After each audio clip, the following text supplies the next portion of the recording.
for the masses. Headline edition, July 8, 1947. The Army Air Forces has announced that a flying disc has been found and is now in the possession of the Army. If the game is rigged, change the game. Game changer.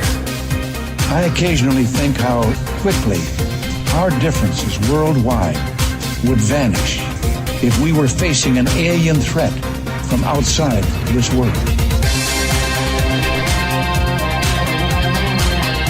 This is Fade to Black with your host, Jimmy Church, on the Game Changer Radio Network and KGRA, the Global Radio Alliance.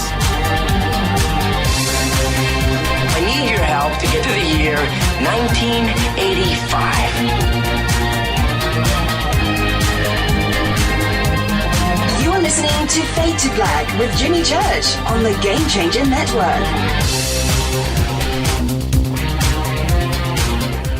Good evening. Fade to Black.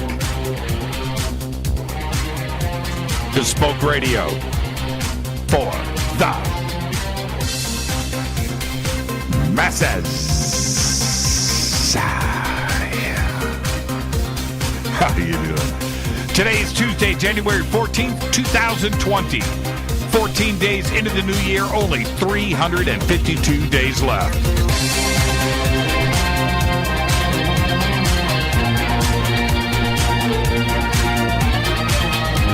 We are live from a bunker that is somewhere in the middle of beautiful downtown Burbank, California. And I would like to welcome everybody listening all around the world, all across the United States. Hither and thither, to and fro, back and forth, up and down, east and west, north and south, far and near. This is Fade to Black for KJCR, the Game Changer Network, and KGRA, the Planets. I'm your host, Jimmy Church. What is cracking, everybody? How you doing? You like that? It's pretty cool, huh? I mean, you see what's going on, right? You see that? That's what I'm talking about. Now, if you're wondering what everybody is looking at, you got to go to jimmychurchradio.com. You got to become a member. You got to become an official Fadernaut. And when you do that, you get the bunker cam. That's right, become a game changer. You get the bunker cam, and you can see my Eddie Van Halen shoes. How cool. I mean, seriously, right? I got the matching shirt, too. I was going to wear it tonight. Rita's like, that's a bit much. So, I'm not even allowed to wear it in public. I can wear it to bed. So there you go. Hey, Kevin got those up. Look at that. Those are the official Eddie Van Halen shoes. How cool is that? And just so everybody can see it. But you got to get the bunker cam. My EVH shoes. I mean, they make me so happy. They make me so happy. They're so cool. I mean, those are over the top. Those are over the top. Kevin, you're the best, man. Thank you for doing that. That's really cool. Okay. All right, we got a busy show tonight. Scott Wolter is here, host of America Unearthed. Not only one of our favorite guests here, but a serious pillar of knowledge and somebody that will never stop rolling that rock uphill for us, for this community, for the world. And lots of stuff. Scott always guarantees the big reveal. All right, there's something that is going to burst out here on Fade to Black. Well, tonight we're going to discuss our hidden and lost history and all of his latest research and possibly stuff that is going to be revealed in 2020. Scott is, of course, the host of America Unearthed and has been president of the American Petrographic Services since 1990. Scott is responsible for the independent petrographic analysis testing laboratory where the Kensington Runestone was brought for investigation back in the year 2000. He has been the principal I did it again, Scott. Scott, I did it again. I did it again. The principal say it. Petrographer. Petrographer.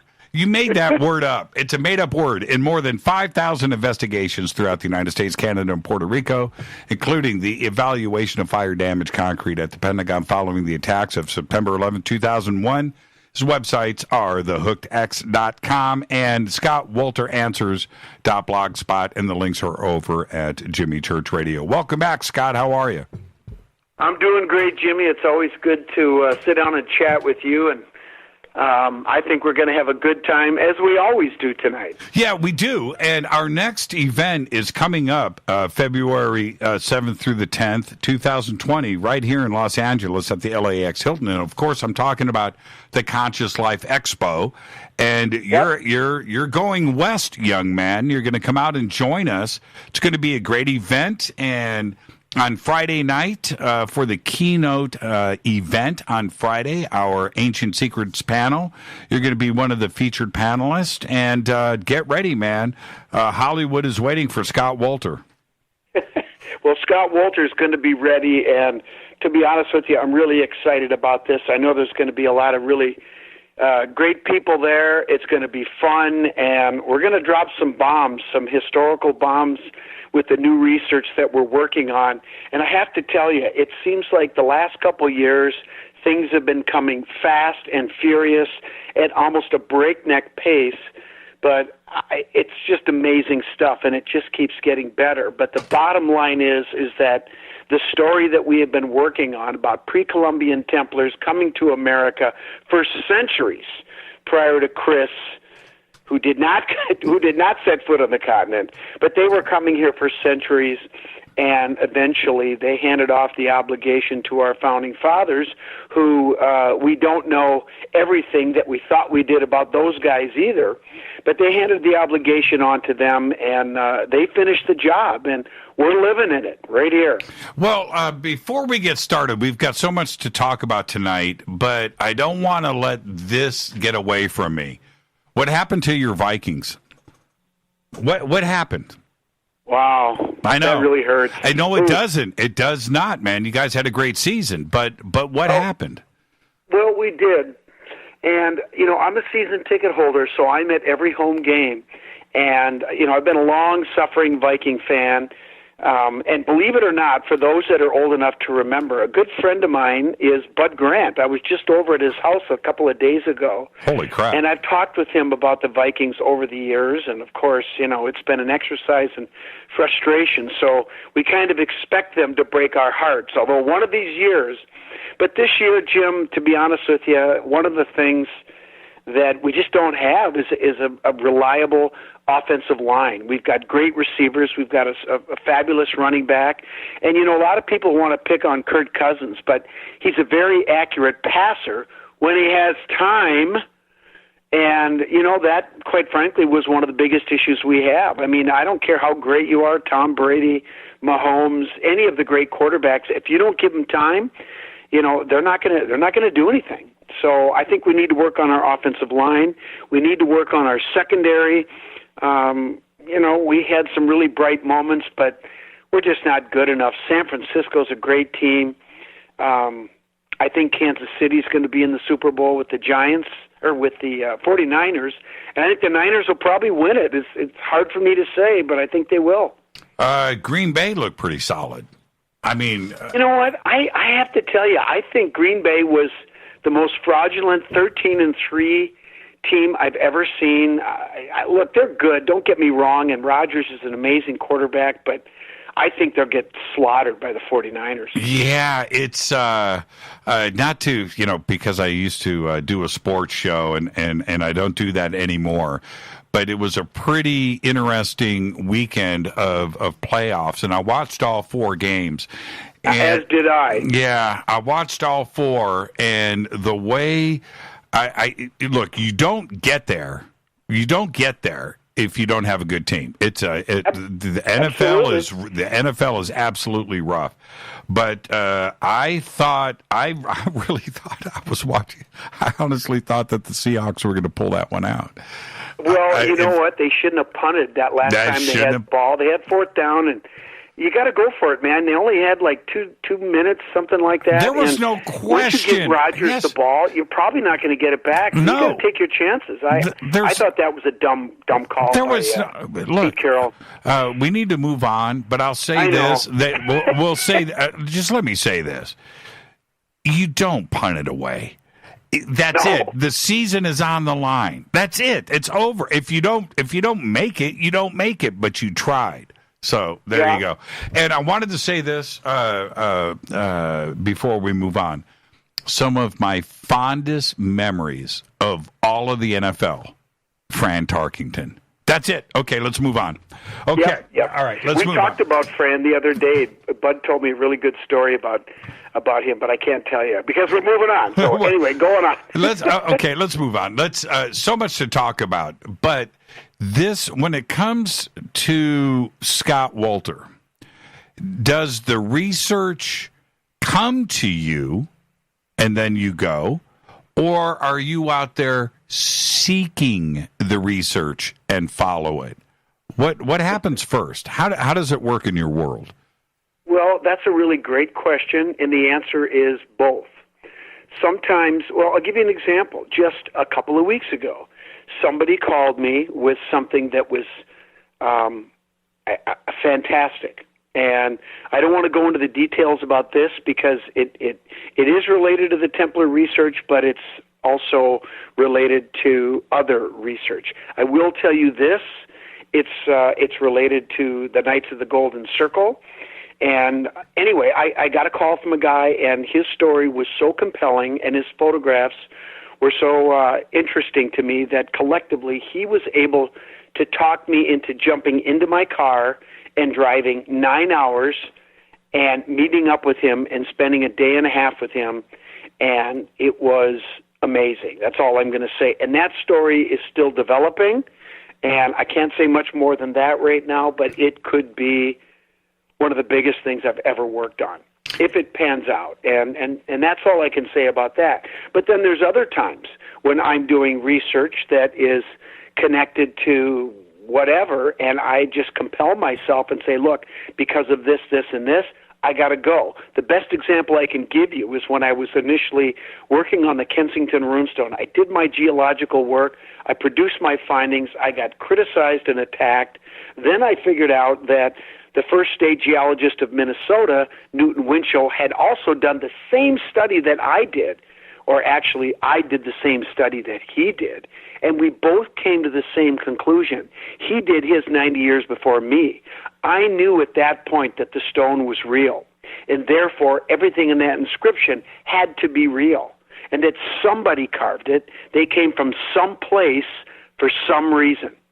And based on all of that logic, as I used to say, or as I like to say, I decided that I had to go over to Sweden to investigate the runes, the dialect, the grammar, and all of that. I went 5 times, Jim, over a period of 2.5 years, and all I can say is it was a revelation. Not only did I find the stuff that I was looking for, but I find stuff that I never expected. And what really is the lesson of that, getting back to your original question, is you don't find things by sitting around talking about it, right? If you develop a theory and you need to get information, you got to go.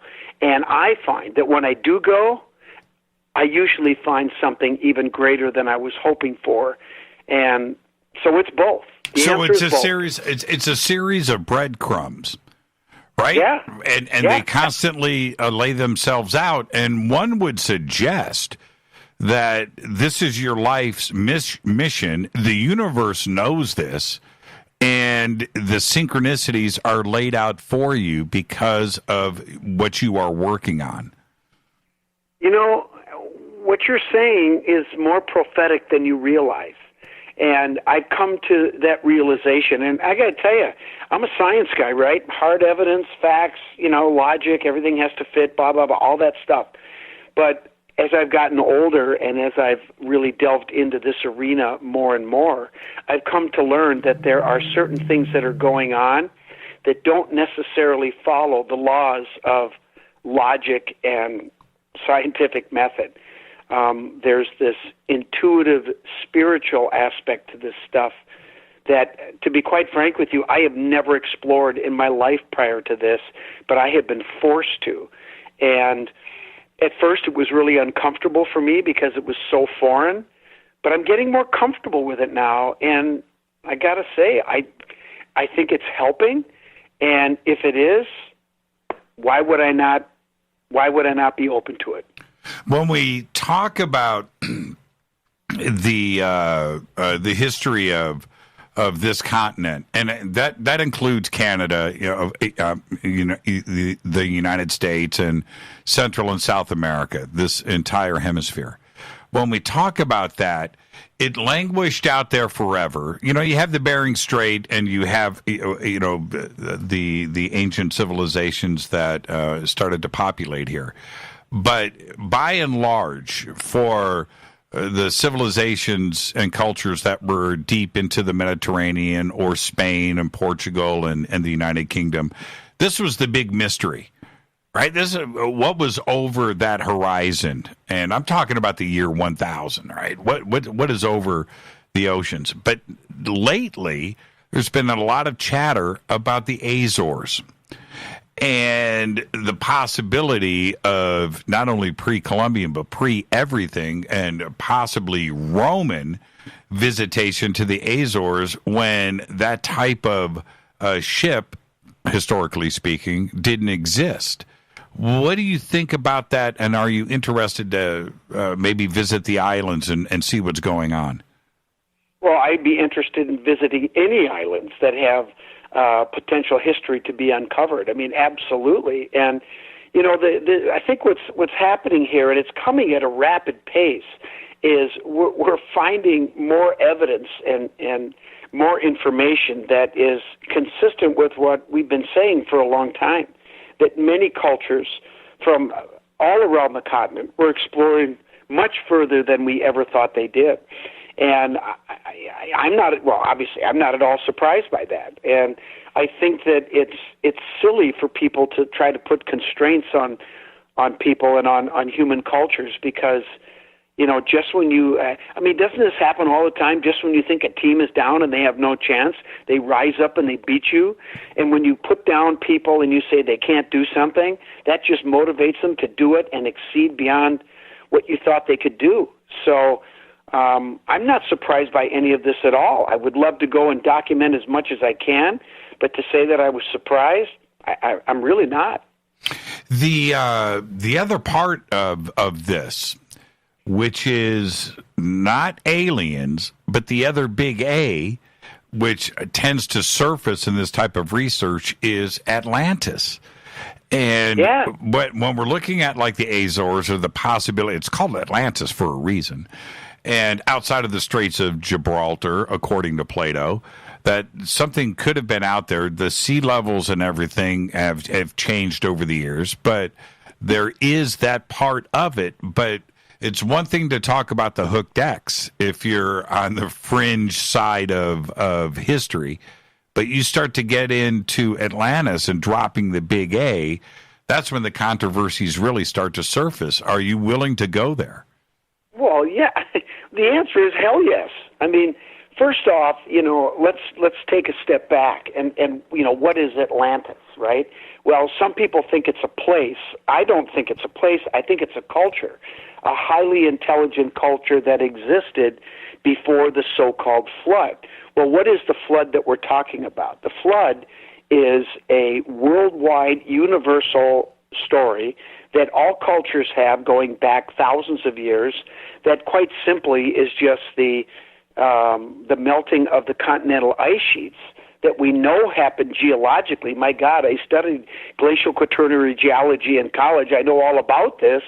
Happened, 10 to 15,000 years ago.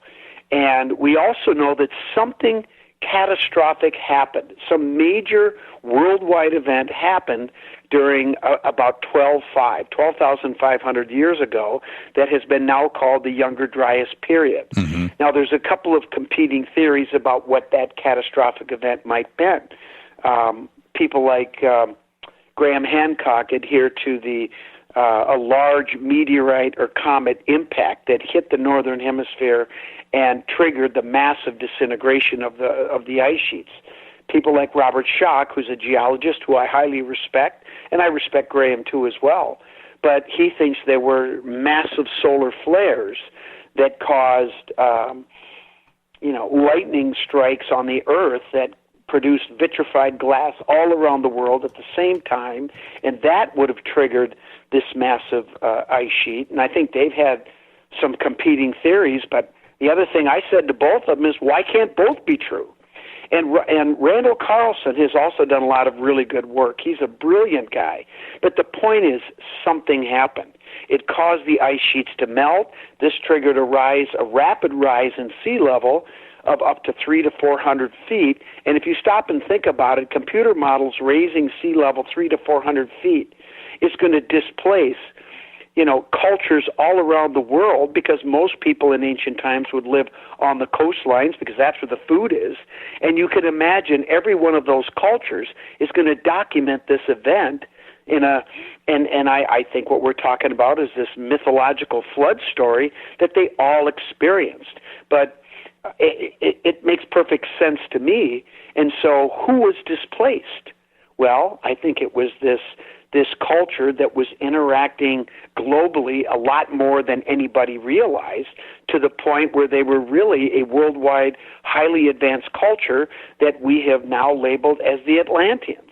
I think that's a really good working hypothesis for this whole thing, and I think it's probably true. When it's all said and done, I'll bet you a beer that's what happened. When you stand, I cannot help but do this, and I do it every single time I'm at the beach, right? And I'll look out. It doesn't matter, the Atlantic, the Pacific Ocean, and I'll look out and stand on the beach and imagine 400, 500 feet of water above where you are standing, and then turn around and look into land and think about what is going to be covered.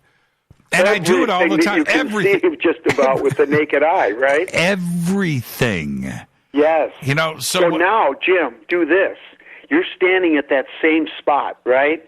And imagine sea level dropping 300 to 400 feet. What would you see that is now water that would be exposed when that water recedes? You know what you would see? About hundreds of thousands of ancient cultural sites. That's what you would see. There's no question about it. And with technology the way it is today, and I'm talking about sonar and the ability to map underneath the surface of the ocean. And you can go into Google Earth and see they've been laying this out for quite a while. It's not that accurate, but you can see things. But with the technology that we have today, you would think that this would be in a higher res detail, and we'll get to that point. But that is all of the Indian Ocean floor, all of the Pacific Ocean, all of the Atlantic Ocean, the Arctic, and go and see what's there, which also includes the desert sands of northern Africa. I can only imagine what is underneath all of that sand, because the sand wasn't there not that long ago. It was a tropical area. And think about the Mediterranean Sea. If you lowered sea level 300 to 400 feet, imagine what's in there. You've had cultures. That's probably been one of the hotbeds of human activity, for thousands of years in the world. What is under those waters? Can you imagine?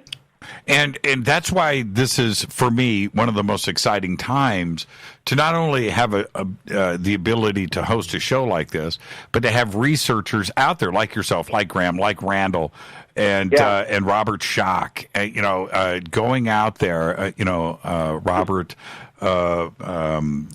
and to have researchers out there tipping things over and seeing what's underneath. because we have the ability now to find these things out. And just like we were just talking about things that are really old, Göbekli Tepe right there, right? 7,000 years. Yeah, 7,000 years before Giza.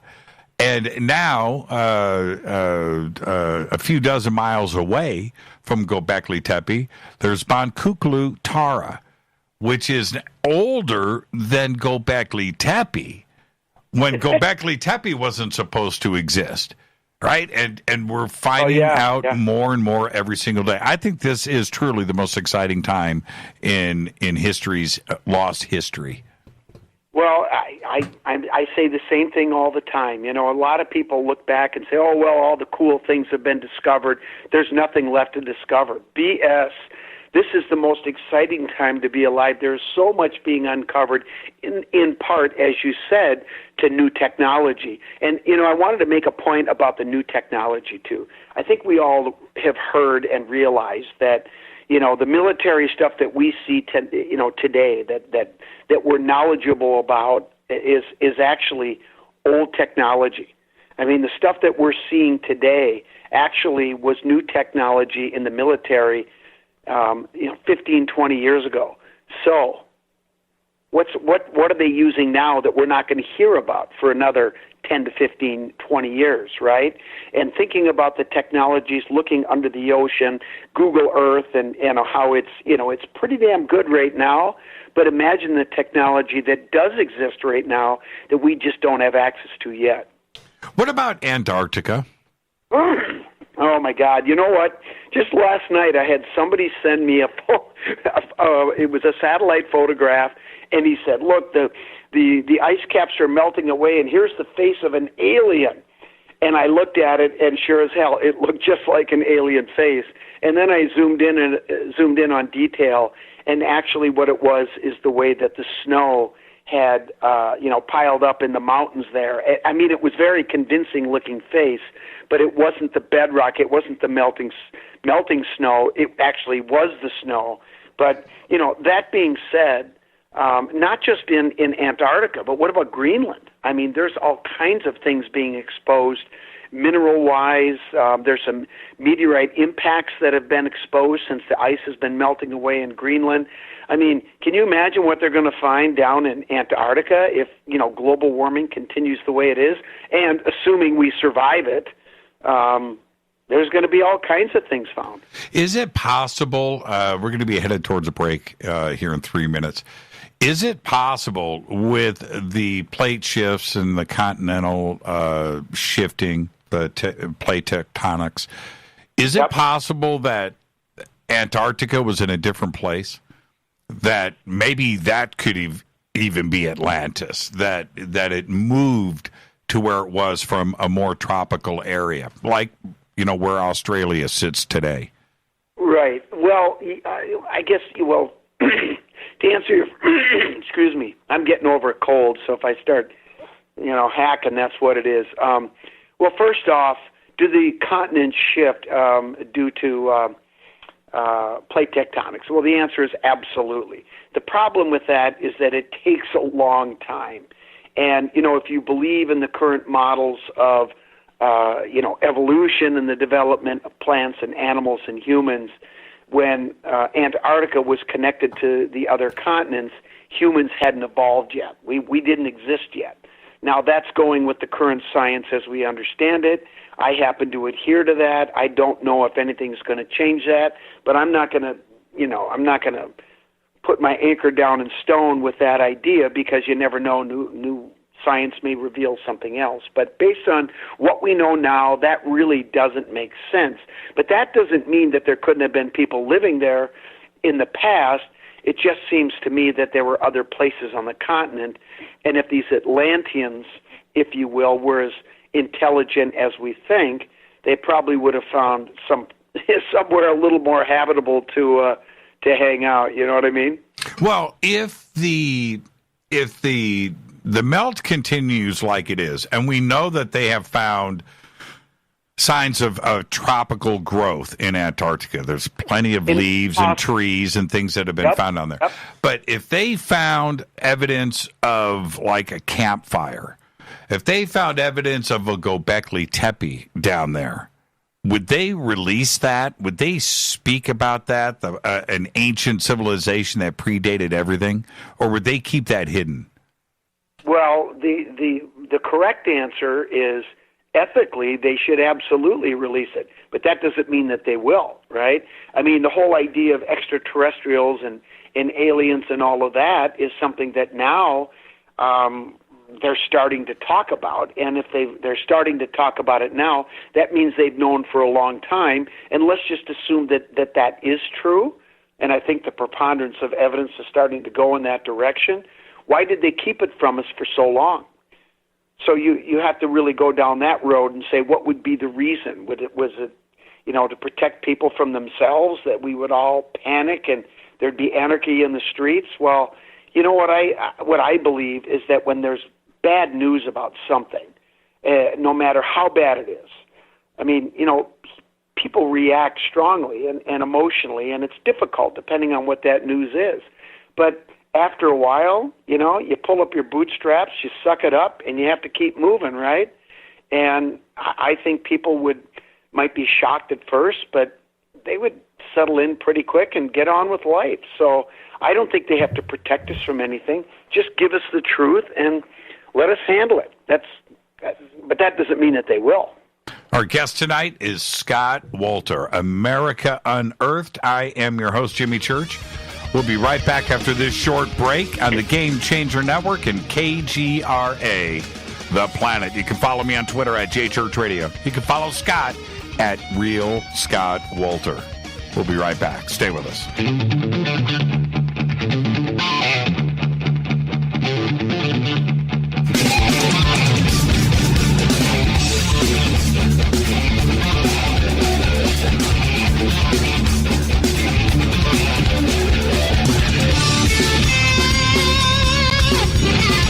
Welcome back, Fade to Black. I'm your host, Jimmy Church. If you ever miss the live show, can't be here, the next best thing, get the podcast. It's just $2 per month. It's updated every single night immediately after the live show. We have over 1,160 broadcasts right there in the archives for just $2 a month. Go to jimmychurchradio.com, click on that podcast banner. And now, Scott, let's talk about a big reveal. And this is the thing. When you tell me, and you did, when you say, Jimmy, tonight I'm going to fly a mission. Tonight I'm going to drop a bomb. It's tonight, and I'm always excited about that. So let's start there. I can't wait to ask the questions. But what are you working on right now? Well, actually, I'm working on a number of things, but the thing that has really come to the forefront is the Cremona document, and it's this is a copy, probably a copy of a 12th century document that tells the story of treasure that was found by Knights Templar. The legendary story that we've all heard about of the Templars going under the Temple Mount in Jerusalem and finding a fantastic treasure. Well, this document chronicles that discovery, and part of what they discovered were documents from the 1st century that talked about other documents from the 1st century that were hidden in a place called the land of Antiora, which was North America, in the 1st century. So we're talking about in 1100 these documents were found that at that time were 1,000 years old, talking about additional documents taken to be hidden over here. Now, the second part of the Cremona document, which is a compilation of documents. It's not just one document. And the second document is about 6 decades older, that chronicles a trip led by a Templar knight by the name of Ralph de Sutherland, who traveled to Denmark to get a woman named Altamara, who was in the Danish king's court, who was a Knights Templar, and de Sutherland had one of his Templar knights was required to marry her before she was allowed to leave, and then she led them to North America to the temple of the goddess where these documents were hidden. It was de Sutherly's mission to recover those first century documents hidden over here. Now, the place where they were hidden was in what we now call the Catskill Mountains. And he did recover some of those documents, not all of them. Then he traveled south to the northern end of what is now Long Island, wintered over, built a boat over the winter, and then sailed back to Europe in 1180. This trip took 3 years total, and then he reported to the Grand Master of the Knights Templar at that time. His name was Odon, and he recorded his deposition was taken. It was recorded, and that is what the Cremona document is, or at least those are the two main parts. Now, other parts of the document include the documents that he recovered. One of those documents was the marriage document of Yeshua ben Yosef, Jesus, son of Joseph, to Miriam of Hasmonia, or Mary Magdalene. That document was so important and so dangerous that it had to be hidden over here, but he recovered that. So we know all that stuff, and I wrote about that in my book. Now, the other thing that you saw in the book, if you get it, you will see that the Cremona document also includes maps. One of those maps, which is a very strange map of Nova Scotia and the surrounding area at the mouth of the St. Lawrence River, was used on the Oak Island show.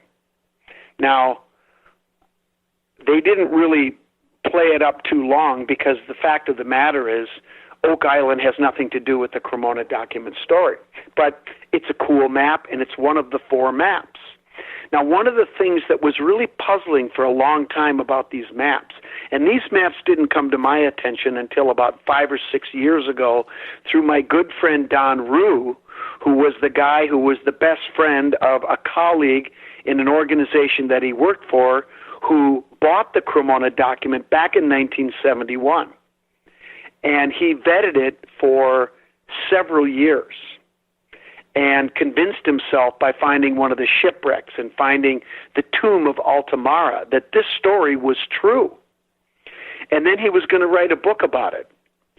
And what happened was he went through the same turmoil that I've been through and many other people who dare to venture into the world of alternative history, according to the mainstream academia. Mm-hmm. And he became so frustrated with the way that those academics treated him as he was just trying to get information and understand this document and the history within it, that he said, screw it, I'm not even going to write this book. So he decided he was going to write a novel. And he was well into that, and then he found out that he was terminally ill. So he sold the document to the Vatican. Now, this story is just amazing because the guy that he sold it to represented the Vatican was a guy named Archbishop Paul Marcinkus. And if people are Googling that name right now, you're going to find out that this was the bad guy of the Vatican. I mean, this was a guy who has been accused of killing Pope John Paul I in 1978 by poisoning him. And the reason they think he did it is because he was the only one that had a key to the secret door that got into the Pope's chamber, his sleeping chamber. Right. Anyway, if you saw the Da Vinci Code, you remember the albino monk, the really bad guy in the Da Vinci Code movie? That character was patterned after Paul Marcinkus. That's who Jackson sold the document to in 1994. What nobody knew until recently, and Jackson died in 2000, but he left this material to his good friend Don Rue, who's now my friend, and I'm working very closely with him. I have for 13 years. But what I've discovered with Don is that there are bits and pieces of the Cremona document that Bill disseminated to his colleagues after he sold the main document to the Vatican. And those pieces that he parsed out to his friends were the most important pieces to the whole document. The Vatican never got them. which is amazing, which included the cipher phrase that's mandatory for deciphering the Theban alphabet that is the way the document is written in this coded language that the Templars used. It gets a little bit complicated, but the point is this, and I'm getting to this new discovery, is that over the years that I've known Don, a number of his colleagues that he worked with in this agency have passed away, and their estates have left packages for Don that contain the pages of the Cremona document that Jackson left to these guys. Now, this past March of 2019, a guy by the name of John Drake, one of Don's colleagues, passed away. John Drake had a walk-in safe in his house, and his family couldn't get into it until August of this year. When they finally got into it, there was a package in there that was for Don Rue. Don didn't get that package till October, and there was a bunch of stuff in it, including an envelope that was sealed, that he didn't open until this December. And when he opened it, there were 2 pages from the Cremona document. Shut up. Wait a minute. That we had never seen. Wait, stop. Stop right there. Pump the brakes. When you say 2 pages from the Cremona document, are we talking about copies or 2 pages? Now, the Cremona document was probably copied by probably a Freemason in the around 1860. Okay, this is typical for old documents to be copied and recopied because they degrade over time. The Cistercians, who were the monastery of white monks that the Knights Templar were members of, they were part of the Cistercian order. They had rooms in every one of their monasteries where monks all day long, all they did was copy manuscripts. Sure. Beautiful illuminated manuscripts. Sure. And they would update these, and they would make multiple copies so they would be preserved.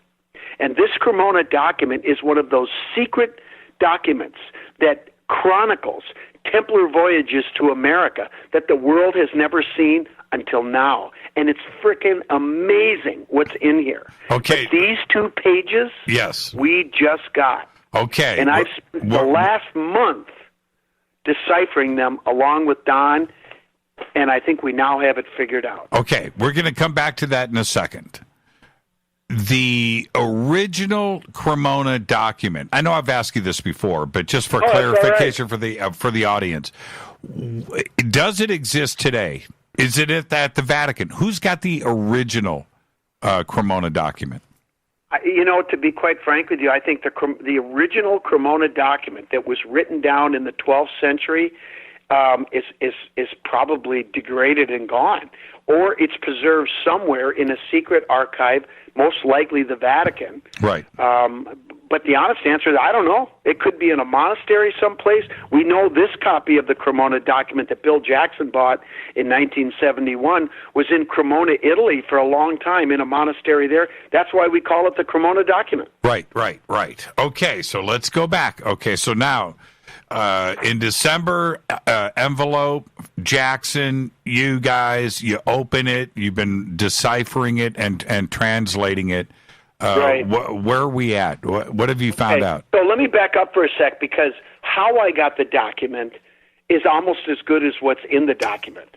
And I'm not kidding you, because you got to remember, Don was part of an organization. And when I asked Don to tell people what he used to do for a living, he said, I used to work for an organization that did things with your tax dollars. Right. And that's all he would say. Right. But I will tell you that what Don did for a living was the dirty work that we never hear about. And those guys did some really, really good patriotic things that our government just doesn't tell us about. And just know this, some of the stuff that our government does I don't necessarily agree with, but a lot of the stuff that they do is really good stuff that does protect American and other countries' people's lives, and we never hear about it. It's the kind of work that it's not for everybody.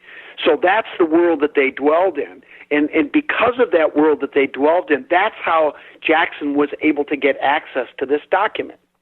So anyway, the other thing you have to understand is these guys are really clever at working with puzzles and codes and lock-picking and, secret stuff. And so what happened was Don contacted me. I took a trip with my son to the East Coast on my birthday to go to the Newport Tower to see the illumination, and I gave a lecture that I told people they should watch before they heard our interview tonight because it sets the table for what we're talking about right now. But anyway, on that trip, Don came out there because I wanted him to be there when I gave this lecture, and he was, and it was amazing. When he showed up to my hotel room the night of the lecture, my son and I were sitting in the room, and there's a knock on the door, and it's Don, and he's carrying a box. And he looks at me and he goes, "Happy birthday, Scott." And I said, "Hey, Don, what's this?"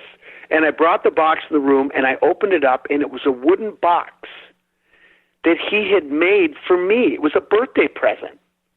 And on the top was this beautiful circle with a hooked X symbol in it, my initials. And then I opened the box, and inside was this cast, statue of a Templar knight, which was cool. And I'm like, "Oh, thanks." And then I looked, and it was felt lined, and he did this all by hand. And I tapped the bottom of the box because I know how this guy operates, right? And it was hollow. And I looked at him, and I said, "There's a secret compartment in here." And he just started laughing. And of course, my son stood up, and he's like, "Well," and Grant's an engineer, right? Boy, he went right to work, and we found the secret the secret compartment. Now, a week earlier, Don had sent me page 2 of these 2 pages. And I called him, and I said, "Where's page 1? He said, "You'll get it." Well, guess what was in that secret compartment? Page 1. Mm-hmm. And I've got a video of us pulling it out. It's fantastic. So, what are these 2 pages? These 2 pages. Now, remember I told you about the map that they used on Oak Island, what I call the Oak Island map that's part of the Cremona document? Yeah, you sent it to me. Yeah, you've seen it. You know what I'm talking about. Yes, well, if you look at the northern part of the map, you will see 6 French words. They are 1, 2, 3, 4, 5, 7. 1, 2, 3, 4, 5, 6. And coordinates of latitude and longitude that intersect where these numbers are. There's dots, and it says these numbers. The only problem is we don't know what those numbers correlate to. These pages, and what it says at the top, written in cursive writing, in the same hand as the guy who drew those maps. And if you look in the upper right-hand corner of that map, you'll see a sigla of 3 letters, the personal sigla of the guy who drew that map, CLY. At the top of these 2 pages is that same CLY. And the heading says, the explanation of the numbers on the 8 maps. Well, we only have 4 maps. You know what that means? There's still 4 out there. And I don't know where they are. Well, anyway, so now what it does, it has numbers on page 1, 1 through 19, and then on the second page, 20 through 24. Then there's a gap, and then 30 and 31. And written in French, all of these are written in block French, are notes with each number. So those 6 numbers on the Nova Scotia map, I know what they stand for. I know what happened there. They're chronicling events that happened on de Sutherly's trip. Okay? Then on 7 and 8, we go to a different map that's in my book that is the Cape Cod map. And then we keep going, and then we hit the Southern Connecticut map. But then we have a series of 6 entries that we don't have maps for. Those have to correlate with the other 2 or 3 or 4 other maps that we don't have. But then the entries 20, 21, 22, 23, they correlate with one of the maps that is the Narragansett Bay map. And then there's one more entry, and we go back, and it correlates to one of the other maps that we do have. But here's what's really, really important. The events that take place during de Sutherly's voyage happened in the late 12th century, between 1177 and 1180. The problem is, throughout the whole story that he tells in his deposition, he never talks about being in the Cape Cod area, and he doesn't talk about Narragansett Bay. So I was confused, and for the last 6 years, I have assumed that those maps correlated to that journey. I just didn't see how they fit. Right, okay? Right. So right. It's a disconnect. But there's an answer to the disconnect, and you're not going to believe what it is. And if you're going into a commercial, this would be a good time to do it. I want to keep people hanging because I'm going to tell you this, Jim. On the back of page 1, there's another map in invisible ink.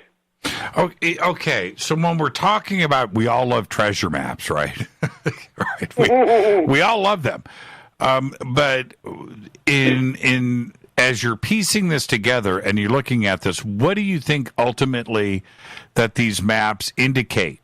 Is it merely the mapping of the area that they're traveling in and they need to navigate and remember where they're coming and going from, or is it something else more significant? The position of something, the hiding of something, obviously buried treasure. All of the above, Jim. All of the above. Remember, the whole story here is about what?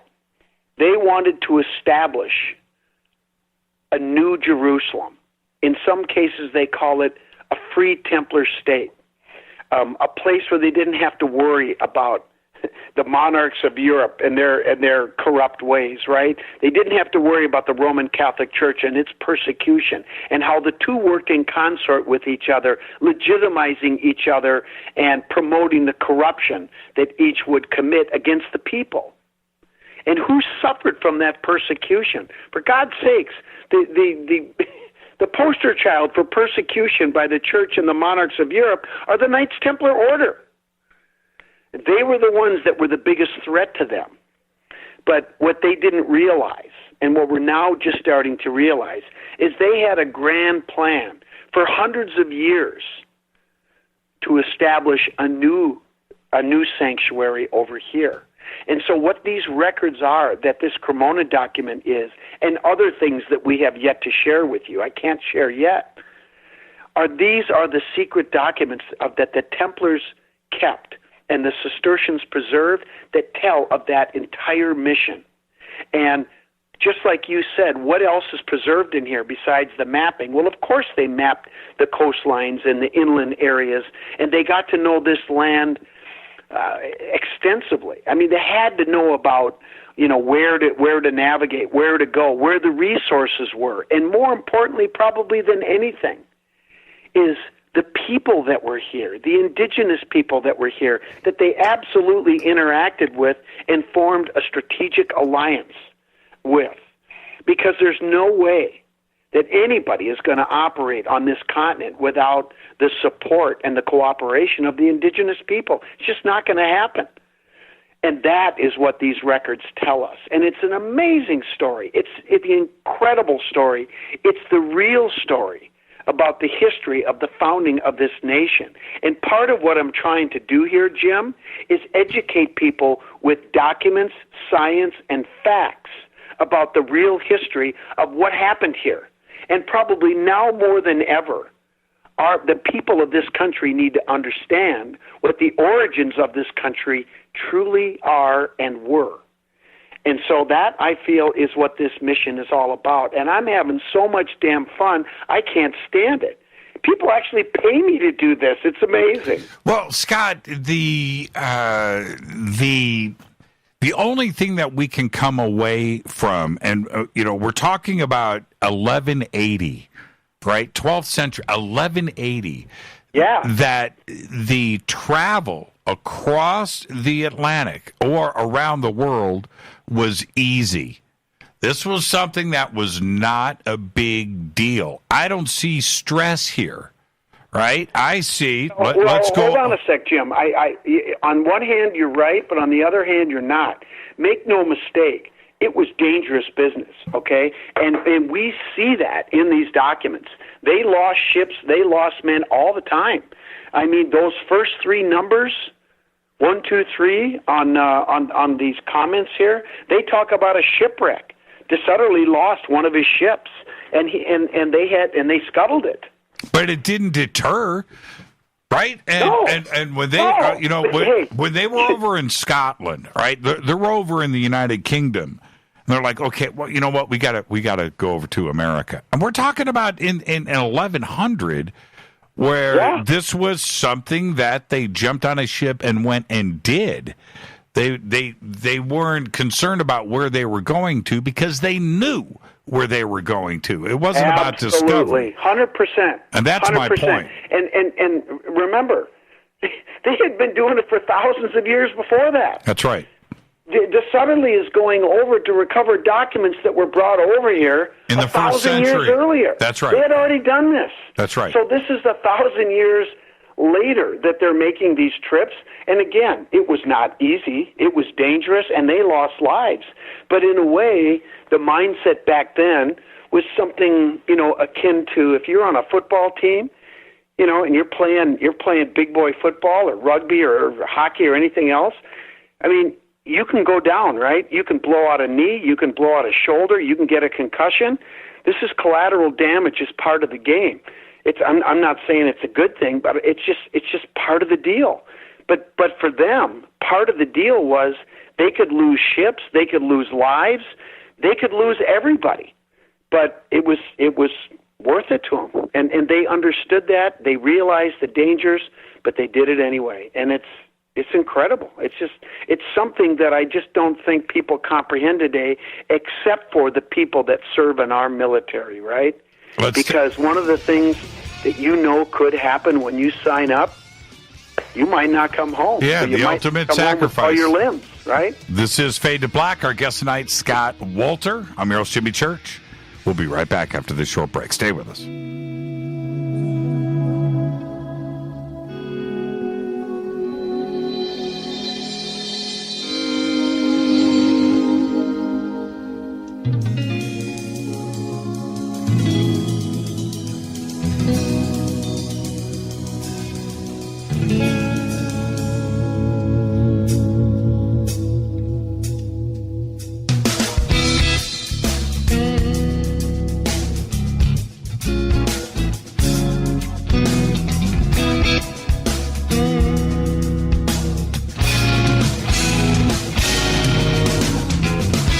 Welcome back. Fade to Black. I am your host, Jimmy Church. You can become an official Fadernaut. Simple to do. Just go to jimmychurchradio.com. Click on the membership section. You can also gift a membership now over at jimmychurchradio.com. Become a game changer today over in our membership section. Our guest tonight, Scott Wolter.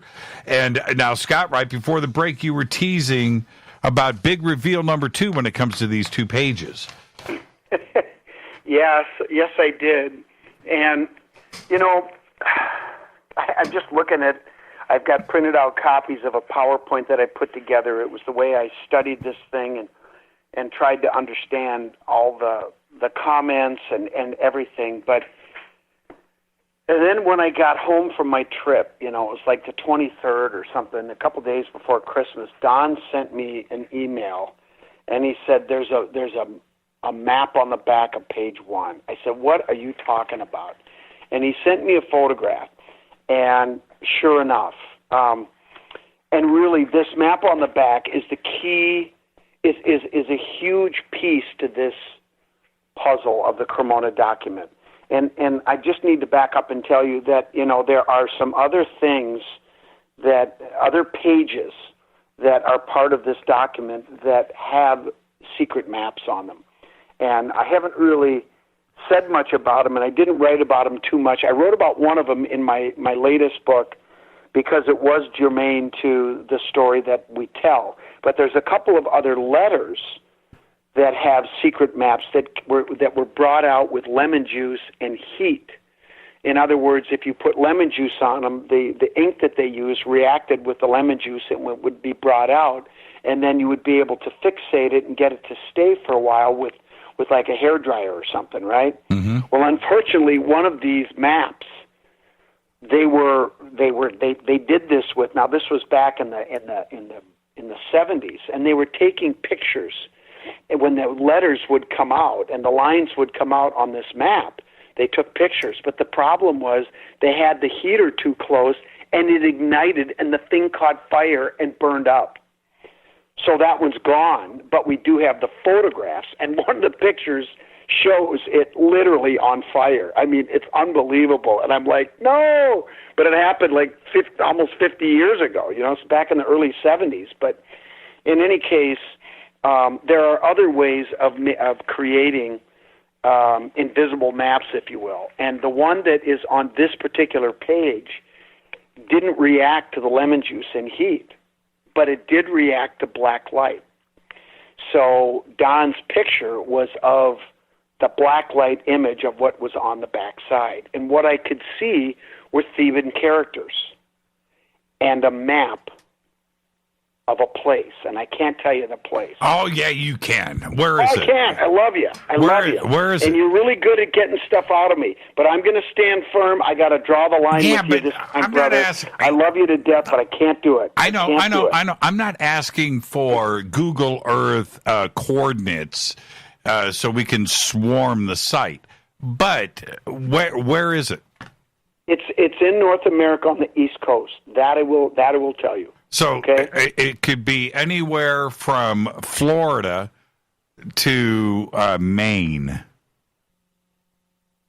That's not okay. Okay, but are we talking about the northern East Coast? It must be northern. It's not southern. Look at you, man. We're playing. You're going to do 20 questions on me. You're going to try to nail this down. I may have been born at May.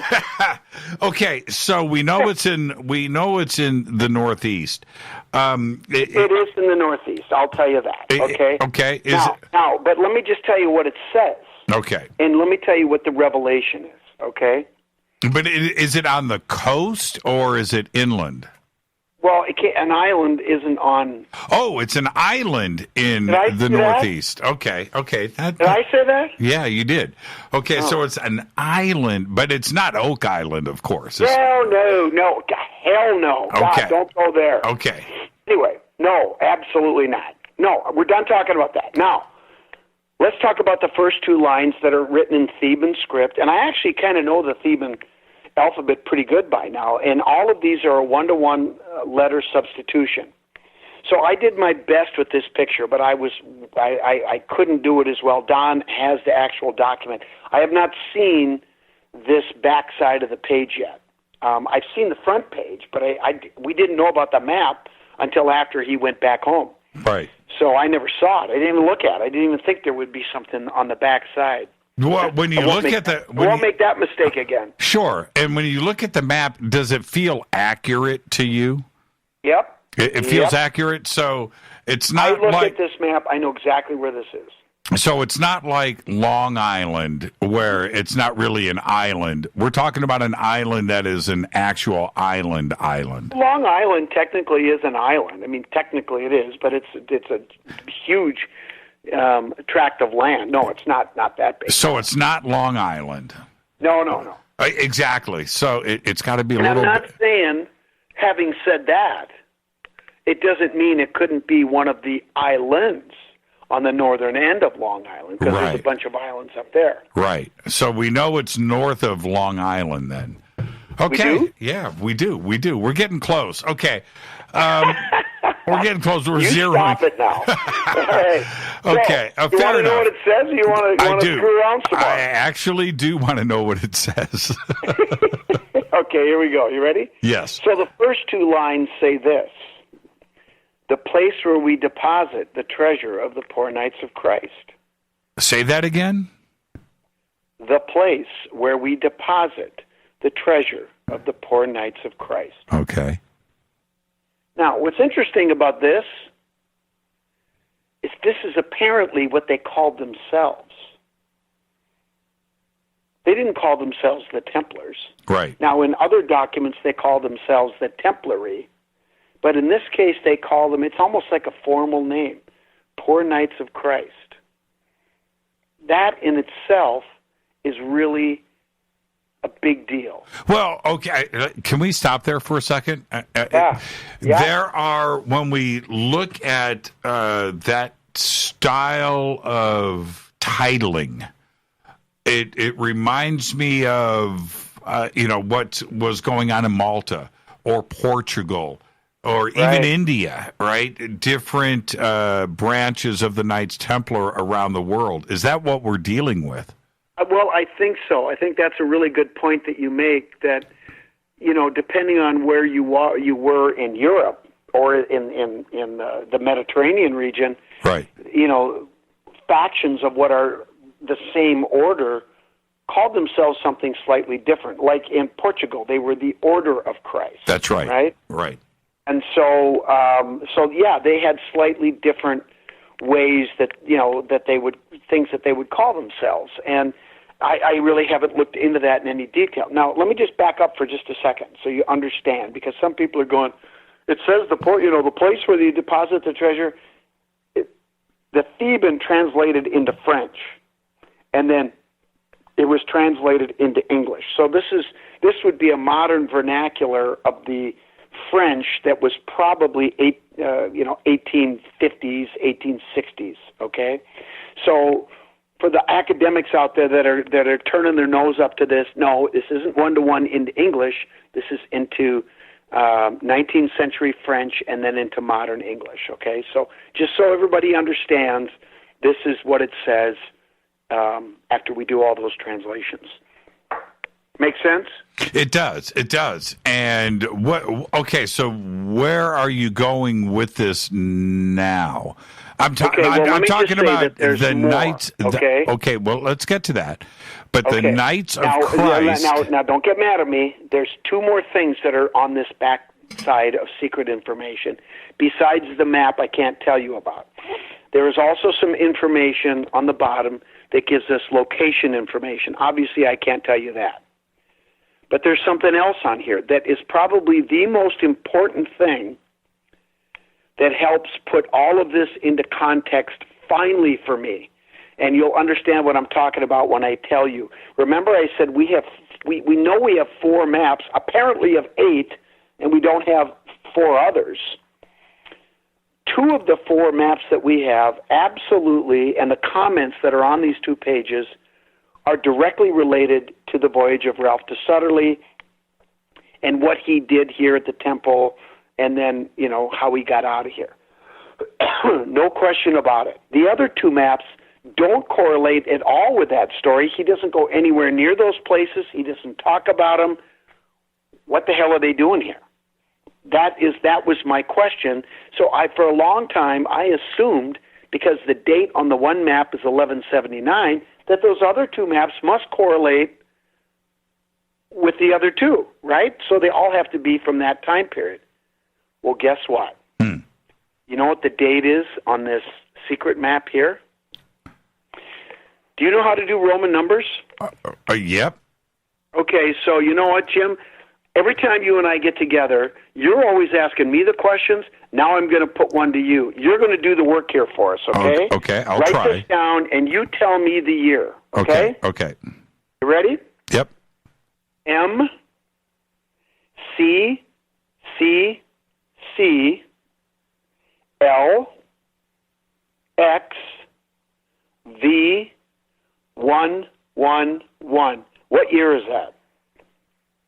Okay, let me see if I can figure this out. I'm going to guess and say 1968. No.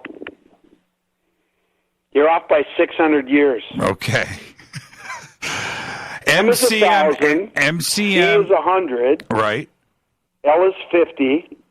I thought you said MCMLXV111. No, I said MCCCLX. Oh, MCCLX.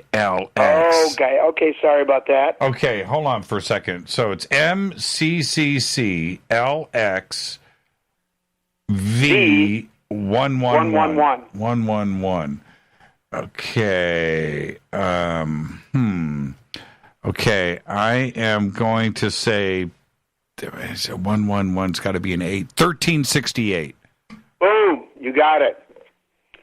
Now, what does that mean? That is not anywhere near 1179. That's almost 2 centuries later, right? It predates Columbus by 50 years. It does. No, right. But there's more that I haven't told you about. I have one more big reveal. Are you ready? You're getting so much stuff. Should we save this for the next show? Nope. What time is it? I know. Okay. If you were here, I'd punch me. But no, I'd let you punch me. Here we go. All right, here we go. So let's go back to that Narragansett Bay map. Do you remember the last episode that we did this year? Episode 10, Tracking the Templars. Oh, that's right. Yes. And we went up to Newfoundland and we found that haystack inscription that had the triple barred cross. That's right. Then we went to Scotland and we went into Weems Caves and we found another triple barred cross, the exact same triple barred cross. And then we went to Newport, Rhode Island, and we found that in hoc signo vinci stone. Mm-hmm. First time we revealed that on television. That's right.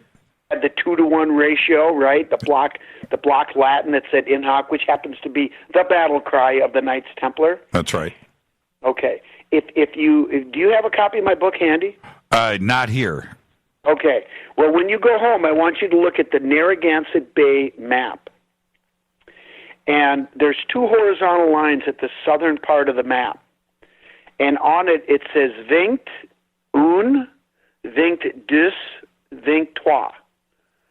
20, 21, 22, and 23.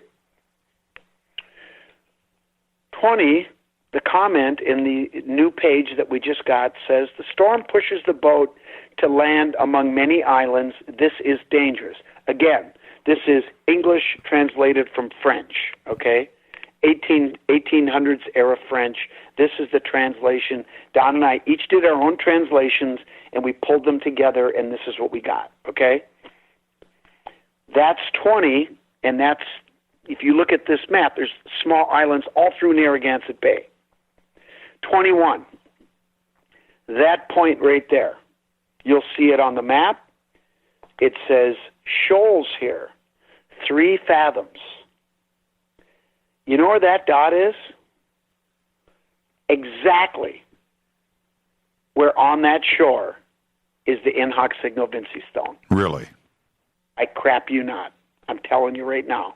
And guess what? I went online the other day and I looked at the isobars of depth right off the coast there.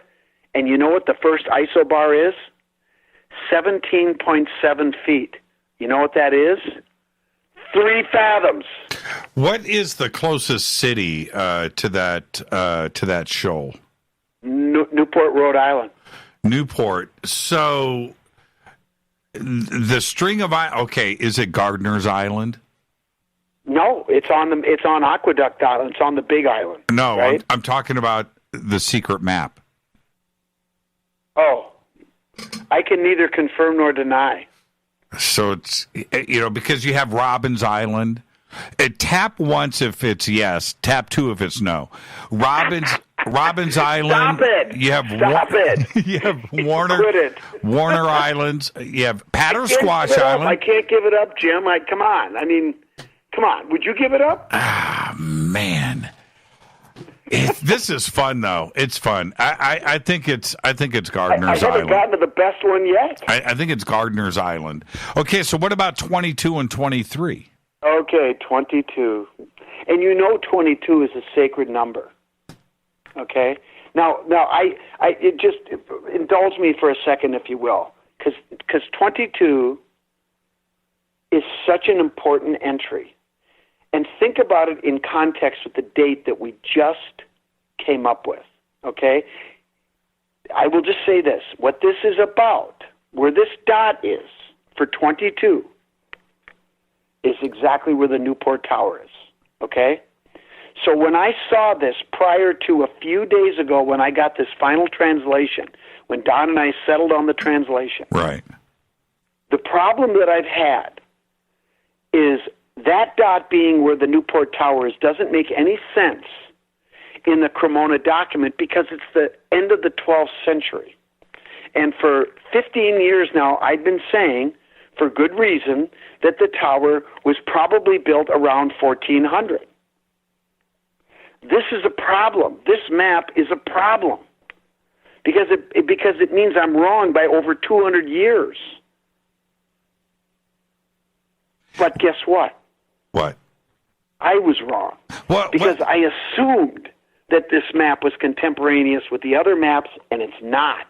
Well, okay. Clearly, it's related to the 1368 date, okay? Now, here's where it's going to get really fun. Now, listen to this. Okay. You ready? Well, I want to go back to the Newport Tower. We got to. I want to go back That's to what 20. I'm doing. Okay. That's what I'm doing. Okay, good. What do you want to say about the tower? Go ahead. No, when you say that 22 marks the exact spot of the Newport Tower, now we're going into fantastic land, fantastical, right? The coincidence side of this. No, this is like orgasmatron land. Right, This is exactly. as good as it gets, and there's nothing better. That's right. For me, when I read this, I was almost weeping. Seriously. So just sit back and enjoy this because it's so good. Ready? Yep. Okay. The observatory is built here. The hut of the day observers is on the right, and the night observers on the left. The field of measurements surrounded by a stone wall separated them from numerous slabs and wooden poles. Henry remains here to oversee the construction. Shut up. Shut up. I'm not going to shut up. That's what it says, man. Okay, so you know what's going on, right? Well, they're laying out the alignments. They're laying out the alignments, and they're also naming names. Yes, right? they are. And it's so, spelled Henri. Okay, now when we get so just for grins, I'm not going to say it out loud. Who is Henry? I don't know. Here's the problem. Okay, so here's the reality. Okay, could it be a Sinclair? This has to be. Well, it does. Okay. And there's reasons why I'm saying that I really can't go into right now because it'll reveal too much. But it does relate to that 1368 date, which is perfect for Team Scott. Right. Okay? Right. I borrowed that line from We're the Millers. Remember at the end? The guy that sent Jason Sudeikis on the drug mission, and he shows up he goes, oh, this is a big win for Team Brad. Yes. Anyway, I digress. Okay. That's actually a funny scene.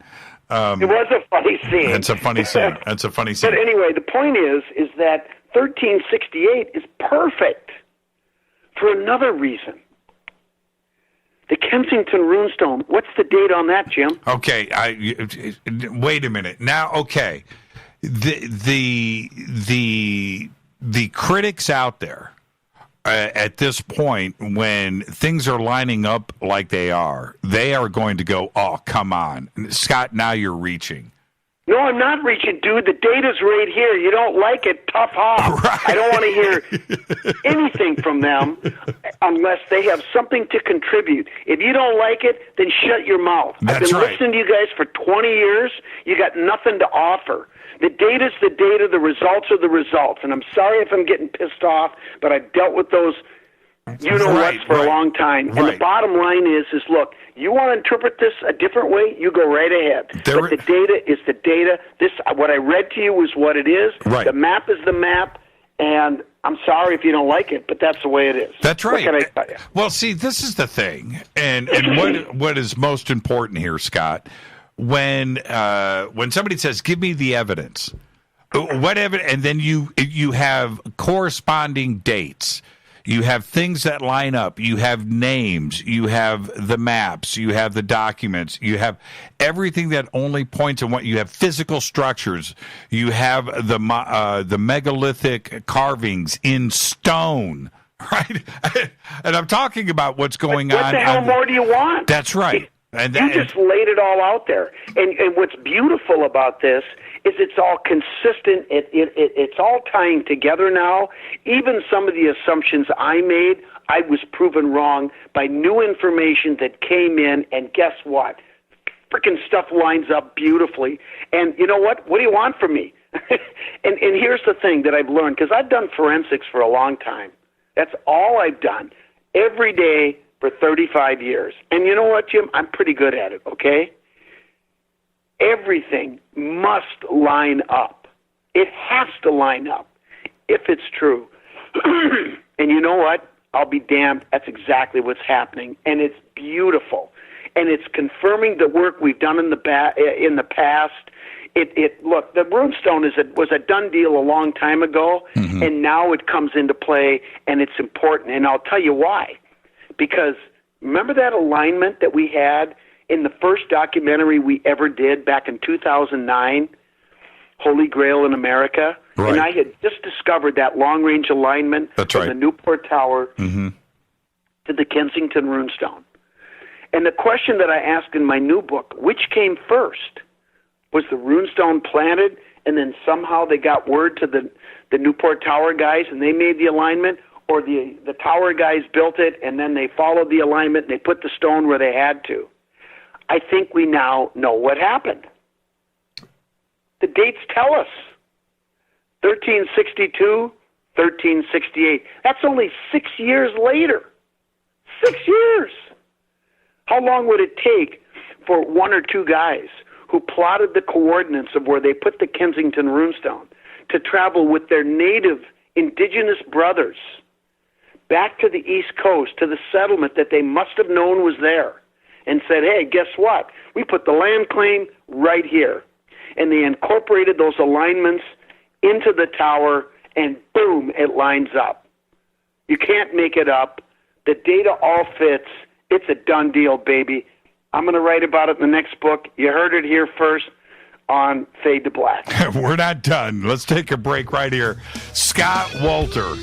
That's what I'm talking about, the passion. This is Fade to Black. I'm your host, Jimmy Church. Follow me on Twitter at JChurchRadio. You can follow Scott at Real Scott Wolter right there on Twitter. We'll be right back after this short break.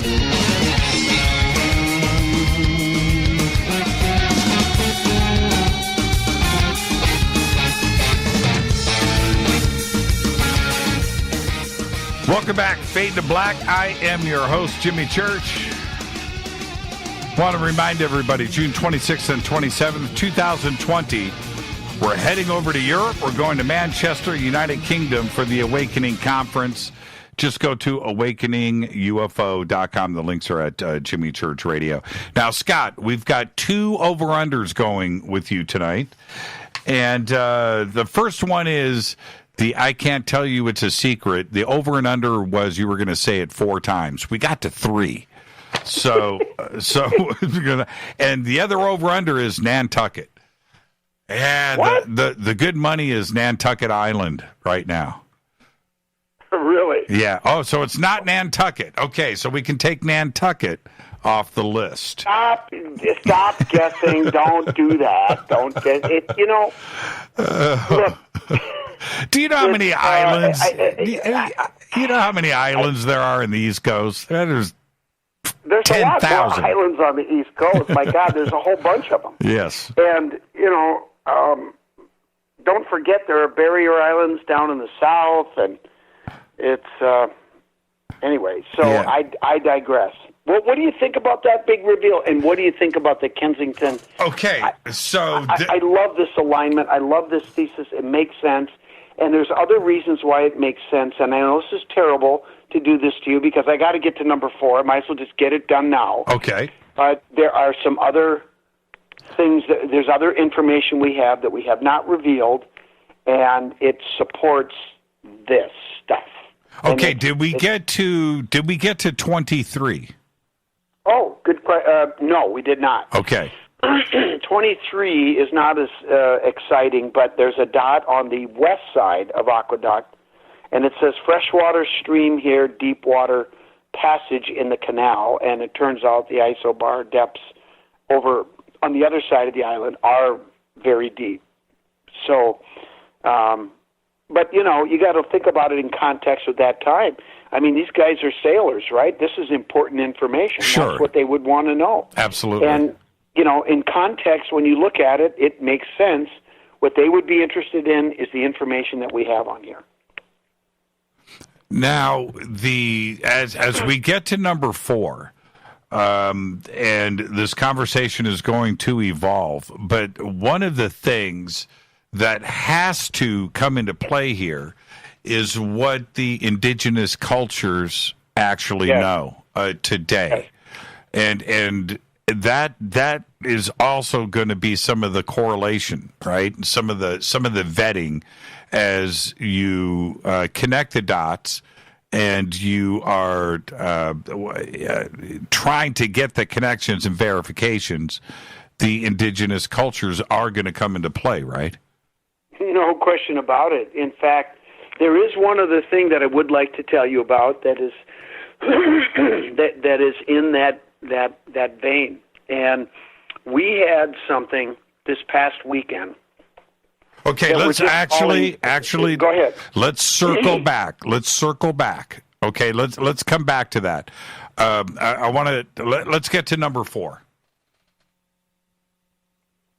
Okay, what's number 4? The fourth reveal. Oh, I thought you meant I was going to say I can't tell you about it for the 4th time.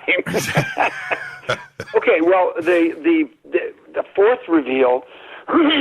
Well, there is one more really interesting thing on this Narragansett Bay map. There is a number 30 on here, and it's which is interesting because where is 24 to 29? I have no idea. It wasn't on either one of those two sheets, so maybe we'll find it somewhere. It'll show up down the road. But number 30 says, we have finished the scout. The two sides come together at the treasure field. We travel to the southwest. Now, that point of intersection where number 30 is way north of Narragansett Bay, probably another 10 miles, 15 miles north of the very northern end of the bay. And to the southwest, when you look at the map, there's a partial circle drawn with that intersection at 30 there, the intersection point. But there's a dot on the southwest quadrant of the circle with a line that goes to the southwest. And on that line, it says, La Place, La Treasure. The place of the treasure. And there's a dot at a spot. So I'm assuming that's where they put the treasure. Now, what's really, really, really, really interesting is that spot today, to this very day. Do you know what's there? I'm looking. Okay, I'll tell you where it is. Cumberland. Google it. I'm there. Okay. There's a monastery there. I just looked at a picture of it. That's It's crazy. called a Cistercian monastery. Right. To this day. What are the odds? And that also is the place where there is a Cumberlandite mine. Cumberlandite is the state stone of Rhode Island. And you might remember on another episode of our show, I don't remember what season it was, but we were doing something on the Newport Tower, and we discovered that there was a large piece of Cumberlandite stone in the south column of the Newport Tower. That stone is highly magnetic. It contains up to 45% magnetite. A magnet will just, bing, attach right to it. That is where that spot is. that mine where they used to mine it, and they would smelt it for the iron. And that's where that Cistercian monastery is to this day. That is not a coincidence, my friend. I'm looking at it here, and what's interesting also for me is that the access not only to Cumberland, and there's a lake next to the monastery there, but the access inland through rivers and tributaries that are right off of the where Pawtucket is. And it continues. That's a really, really good point you're making, because the rivers and the lakes and the bays and the oceans, those were the highways and roads that these guys traveled. That's a great point. Yep. Very interesting. So, now I don't have any illusion that there's anything there today, because if there's one thing that the Templars were pretty good about, is they and I can tell you this absolutely for certain, they put treasures all over the place, because we have treasure maps, and I have not revealed any of those yet, but I will, hopefully on a TV show someday. This is the content that I want to do on television.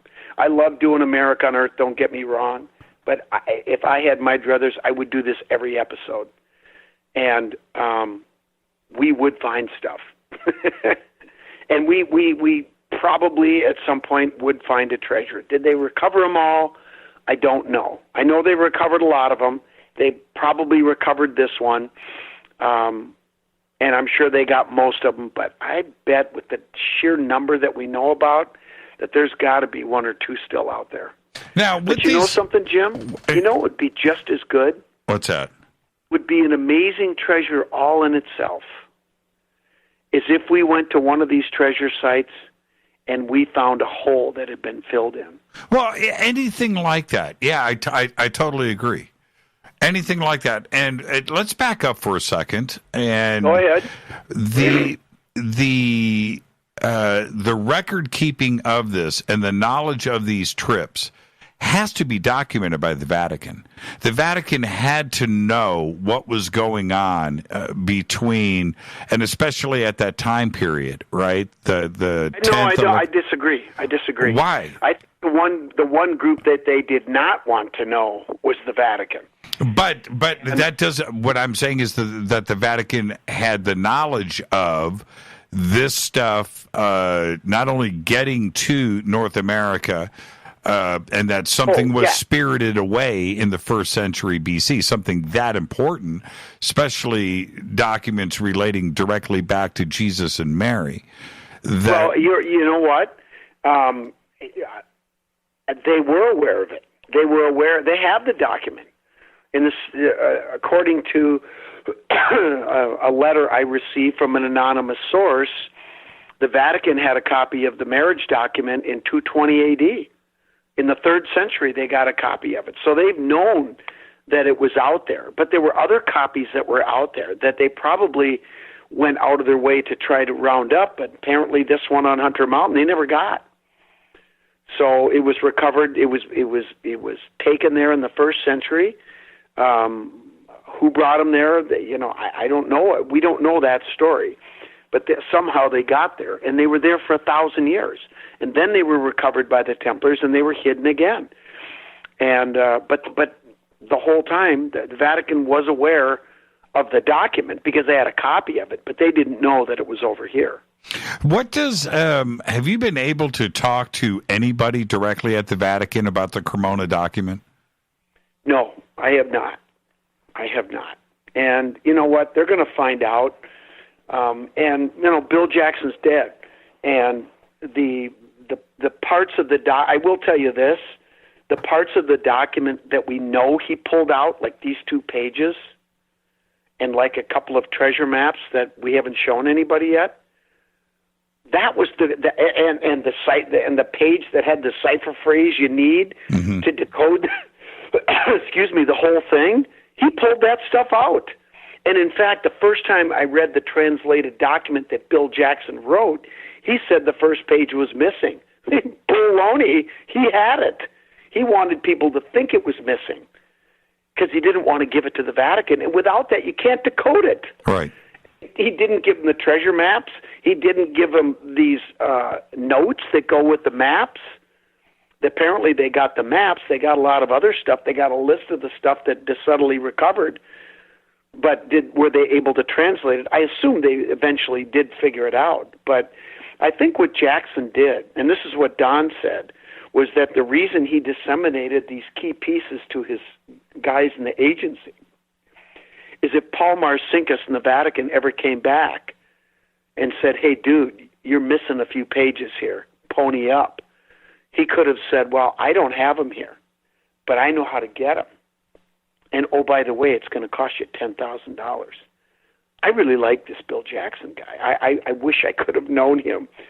And in the story of his adventure with this, in many ways parallels my own journey and how, academia was and other people are just so against this. And, they attack everything you do because for some reason they just don't want the truth to come out. And for the life of me, I don't know why. Now, I can understand why the Vatican and the Church wants to hide this stuff. I mean, they've been lying to us for, 1,700 years since the Council of Nicaea. But, some of these other groups that are attacking people in academia, they're not on their side. What is the problem? Well, I think we know what some of the problems are, but it's gotten to the point now where it's like, really, guys? Do you think anybody is buying your BS anymore? Just stop already and get on board. If you got to rewrite your papers, rewrite them. Well, sorry. And with the coastline up and down the East Coast, and I'm talking about all the way to you can go into the Bahamas and Puerto Rico, but certainly the coastline of the United States from Florida all the way up to Maine and beyond is occupied by cultures that have been here for thousands of years, and they are looking out to sea. They're living on the coast. That's where they live. They know everything that is happening on those coasts. And if somebody came, you bet. That's right. So if there was, and it appears to be the case, that if there was action going on anywhere, they knew about it, and they possess that knowledge all the way to the Kensington Runestone and land grabs that are going on 1,000 miles to the west.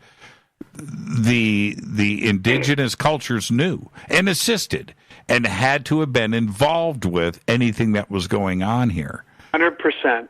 You're 100% right. You are. And you know what, that if I could just interject for a sec, that brings me to what happened this Saturday.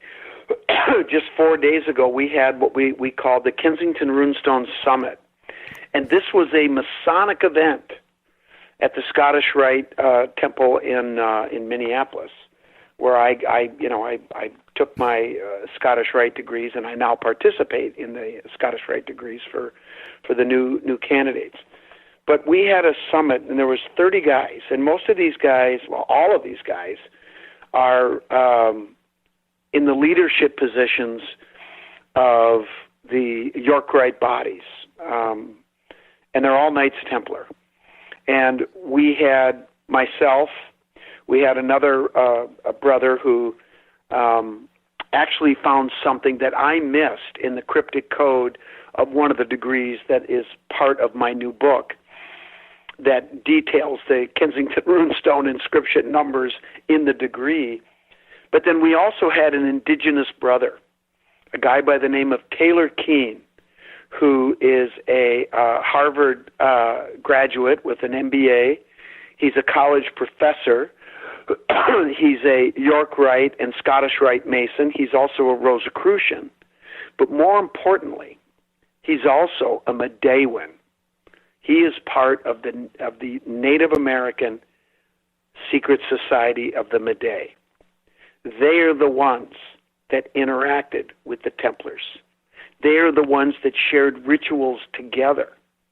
And Brother Taylor was there, and he gave a lecture about his indigenous his ancestors, about the depth of knowledge that they had that are incorporated into the earthworks that they built going back thousands of years, the mathematics, the geometry, the algebra, the geometry, the sophistication level and knowledge that these indigenous people, most people just have no idea. And so when they interacted with these Templars who had the same knowledge, that shared the same degrees, they didn't just get along and trade trinkets. They interacted at a level that was so profound and so deep, they literally became blood brothers. That is why the Templars were so successful on this continent. That is why they were able to do all this stuff that I claim that archaeologists' heads just explode because they know nothing about it. And it's because they won't even get into the batter's box, let alone to first base.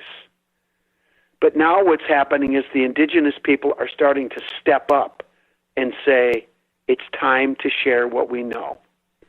And Brother Taylor was the first one to come there, and everybody was just transfixed by what he had to say. And then I finished it off, and I laid out some of this stuff. I laid out some other stuff I can't tell you about yet. And I told those guys, I said, guys, this is our history. This is the knowledge that was passed on to our founding fathers. They said nothing about it.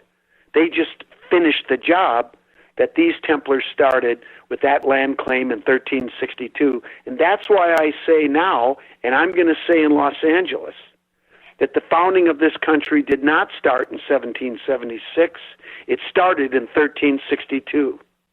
And now we can add 1368 to that chronologic dates. But that's what happened. And you know what? You can argue with me all you want, and all those skeptics and all those deniers and haters can try to attack this. Good luck trying to attack the indigenous people when they speak up and say, yes, it happened. Is there, do you anticipate a point where, as this is discussed in a public forum, certainly like we are doing now, right, where somebody comes forward from a tribe and says, hey, I was given this. This was handed down from generation to generation, and here is... Man, you're hitting, yes. That is exactly what we're hoping for. And you know what, Jim? It's going to happen because I know that stuff is out there. I've been told that stuff is out there, but you have to understand something. Those people within these indigenous societies that have been given, they've been entrusted with these artifacts. Mm-hmm. This is deep, profound stuff. They're not just going to lay it out to anybody. You have got to prove yourself worthy before they're even going to think about it. And one of the things I think that would go a long way to that, and this is what I know they're waiting for, somebody in authority in this country and up in Canada, but I think they've already done it. It's our turn now. We have got to acknowledge the atrocities of the past for the way these people were treated, and somebody needs to sincerely apologize. And it doesn't mean you got to write a check, right? They just want someone to say, hey, this happened. We're sorry. Let's move forward. And I think it's as simple as that. And once that happens, I think we'll be amazed at what they know. I'm already amazed, and I know there's more to come, but I think that's what it'll take. Well, I envision something as simple as this, because things were traded. We're not talking about dollar bills, obviously, back then, but things were traded, and sure. And that's the way that things were done. There was a very fair barter system that was going on, and I can imagine something like it could be an exotic sword or something like that. It could be a sword, right? But it could be clothing. It could be boots. It could be books. It could be carved stone. It could be anything that was traded and exchanged and saved, and handed down from family to family. And this is the other point that I think is very, very significant. The generations that we're talking about here, it's not that great of a time. It's not that extended. If you just go with 100-year increments, now we're talking about 7, 8 hard generations ago. If you go to parent-child generations, then we're talking about 10, 12 generations ago. That's not much. It really isn't. And, Jim, sort of coming full circle with this thing, as far as the indigenous people go, the ones that I've talked to, the Templars were like, well, they were just like yesterday. There were people coming here along, time and time and time again, going back hundreds and thousands of years, and they know about that. The Templars were just the last ones to come before the colonists came. So this is like yesterday to them, for their story keepers and the ones that are, entrusted with preserving the stories. They know these guys well. So keep that in mind, because there's all kinds of people. We've talked about this before. These are the Johnny-come-latelys in one respect, because there were many that came before them, and they know all about them. If something like that surfaced, I mean, talk about the Holy Grail, right? If something like that actually surfaced, right, a 12th century sword with that not only is dateable, but with a family name on it, something absolutely nutty. If that surfaced, what will happen is people will say, "Oh well, they that's right. They didn't have that." They'll find a way to complain, right? It's never enough. It's never enough. It's never enough. So you're never going to please them. And look, I gave up trying to please academics and skeptics. There's nothing wrong with somebody asking questions, but on the other hand, you know what? You have to come up with an alternate theory too, and you have to have evidence to support your theory. And just saying that it's a hoax isn't good enough. Anybody can say that, right? Can you do me a favor? Is Jan right there? She is. Yeah, ask Jan if you can stay up late and do one more segment of overtime. Get her permission. Hold on one sec. Hey, Jan, Jim has a question. Oh, man. Jim, here she is. Hey, Jan, how are you? I'm good. How are you, Jim? I'm doing great, Jan. Can I keep your husband for one more segment? Sure. That's what I'm talking about. See, we know who the boss is, Jan. I just had to go straight to the source. We're going to take a break. Like she's going to say no to you. Well, let's take our break right here. You can. Hey, Jan, say Göbekli Tepe for me. Just say it. Göbekli Tepe. That's what I'm talking about. We'll be right back. This is Fade to Black. Right. We'll be right back. It's Fade to Black. We're going to go into some overtime with Scott Wolter on the Game Changer Network and KGRA, The Planet. Stay right there.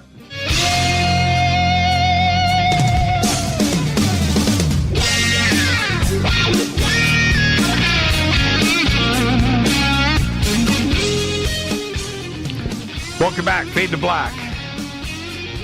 Doing a little overtime. We got permission from Jan with Scott Wolter. He's coming out to Los Angeles February 7th through the 10th to the Conscious Life Expo, and very excited about that. And Scott, once again, I haven't introduced you at a conference for 5 years. Can you believe that? Is that right? Is it that long? 4 or 5. I think you might be right. Yeah. I mean, it's probably 3-4 years. I mean, I was just sitting here thinking that's about a long time. Boy, time goes by, doesn't it? Well, we talk so much, and it's amazing how the time blows by. And jumping in overtime, I want to kind of hit you with this. But myself personally, and of course yourself, is that I feel the frustration when it comes to academia, historians, historical documents, history classes, what is presented out there as fact, and it borders on dogma, in that you're hit with this over and over again, that you may not believe it, but you're tired of the beatdown and you accept it as truth. And I want to give you an example of that. I have held back on this for many years, this one fact, and I stumbled upon it, and I thought to myself, wait a minute, I have never heard this. In all of the documentaries that I have seen for decades on the Great Pyramid and on Giza, and over again, and great researchers out there like John Anthony West and Robert Schoch and Robert Bauval and Graham Hancock, and it just goes on and on. Right. Brian Forrester. Well, is this that the Great Pyramid? I'm not going to go into the long version of this. I'm going to present you with the short version, which is the Great Pyramid, documented, and we have been told over and over again, was built over a 20-year period with 2.5 million limestone blocks, blah, blah, blah, right? Over and over again. And that it was built between 2580 BC and 2560 BC, that 20-year period. Now, as unbelievable as that is for us to digest, that something that huge and that big was built and those blocks were cut and placed every 2.5 minutes for 20 years, is a crazy thing. But we've just accepted the beatdown.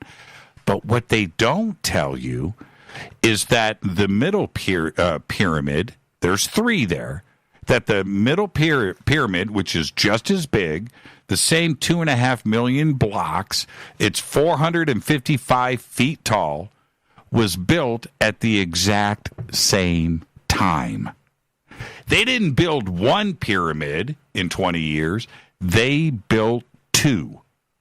They don't tell you that because they can't. Do you understand what I'm saying? Of course I do it, because what it'll do is it'll destroy their own narrative. That's right. It completely breaks it down. We have a hard enough time digesting and believing the 20-year pill that is the Great Pyramid. But now if it was revealed and talked about that there was two built at the same time, now it's not 40,000 workers, it's 80,000. And when you think about this, 80,000 people committed to building two pyramids over 20 years. The population of Egypt at 2580 BC was between 500,000 and 750,000 people in the entire country. So what that would suggest is that 20% of the entire population was tied up for 20 years building two pyramids. Impossible. And not only is it 20% of the population, but it would strongly suggest that every adult male in the country that was their job. That was every single one of them. And it would destroy everything. So therefore, it's not talked about. And that's the frustration. And that's just one example of what are thousands of lost history situations that they can't talk about. They cannot. And they won't. Oh, and to say nothing of the fact that if you've got, let's use the example of the Knights Templar, right? For each Templar Knight,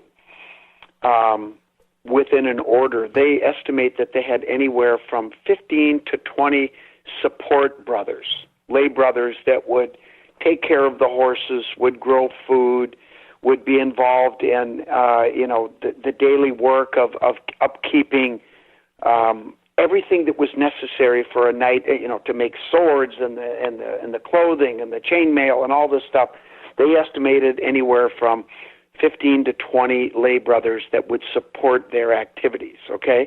So if you've got these people building the pyramids in Giza, they got to eat, they got to sleep, they have to have normal lives. Some of them might have even been married and had children.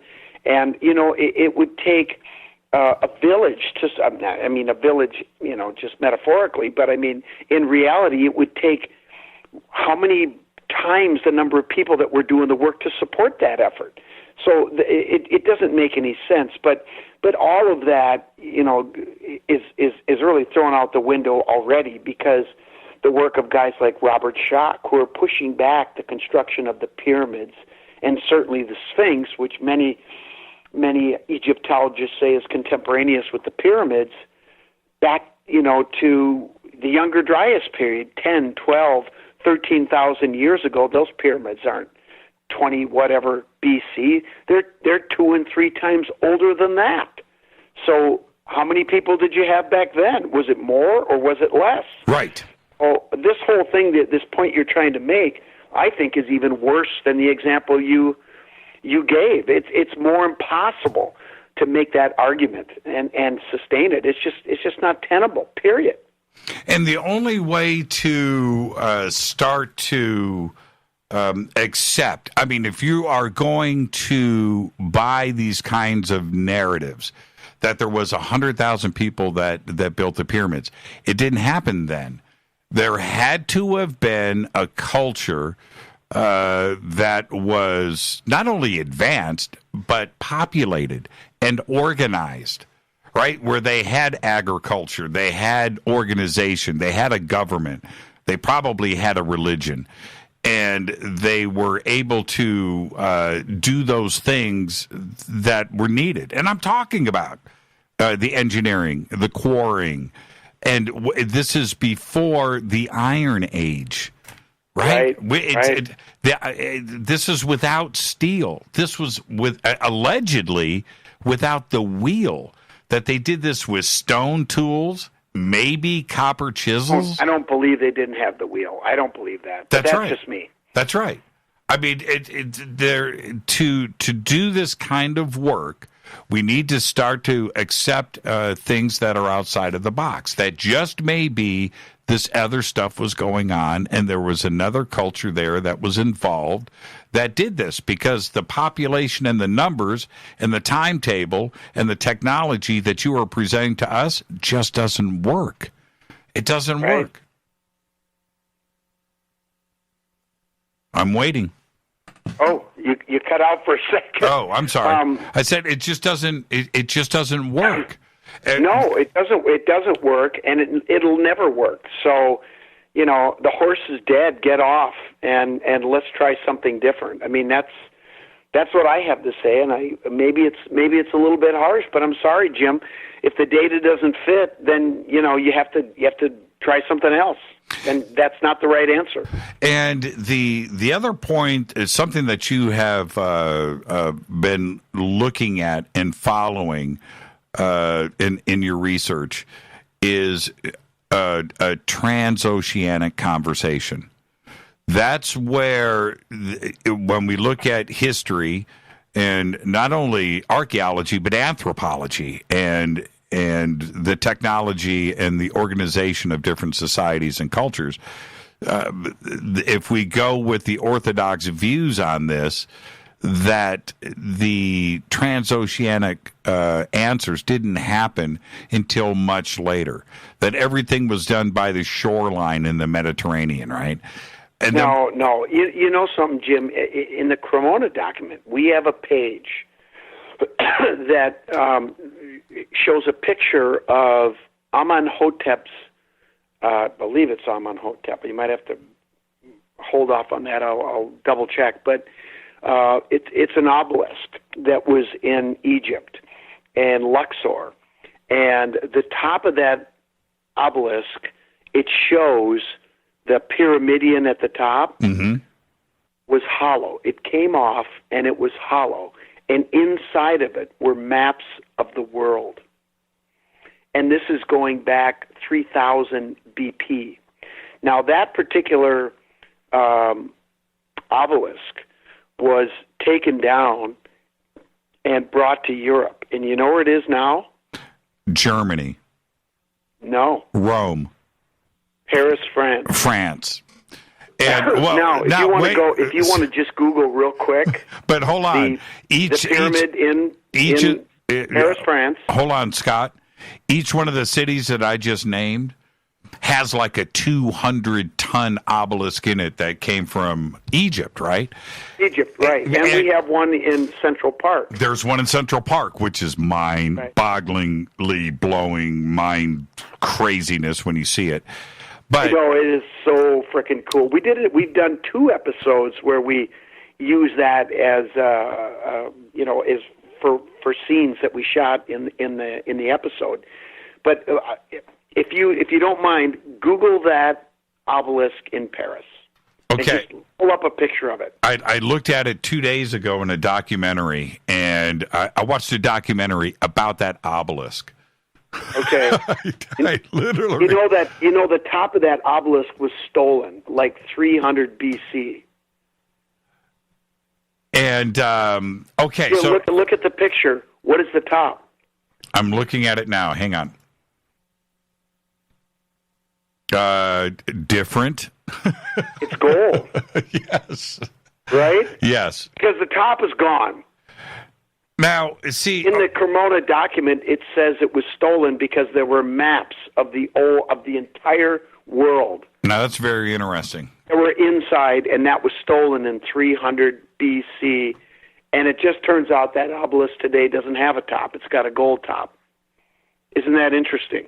And this is the thing, that obelisk in Paris, when I'm watching this documentary the other day, and I'm watching people standing next to it walk, you don't get the size of it. You don't get the sense of it. It's 8 stories tall. One piece of red granite. Of granite. That's yes. right. Now, back to my point. A transoceanic culture had to exist with boats big enough to put that on it and not sink. Right?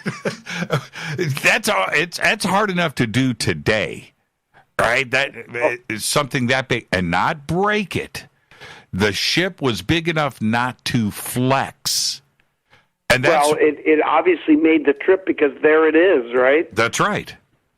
That's right. And it's incredible. And so, getting back to your whole point about these, this academic narrative that they want us to try to, they keep shoving down our throats. It's like, where's the pushback? I mean, it seems to me like there's relatively few people that are fighting back. But I've also talked to people that say that position that they've held on to for so long is slowly crumbling, and it isn't tenable, and it is going to go away.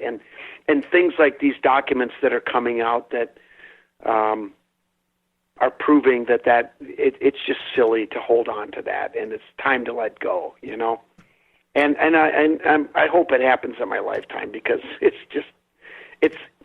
stifles progress. It demoralizes people, and it's just wrong. Enough, done. And so, what is it that we need? And that's what I was talking about with your research, and certainly bringing up the Paris obelisk is something that can be used as evidence. But for you, what is the best example that these transoceanic opportunities were happening with regularity and with ease?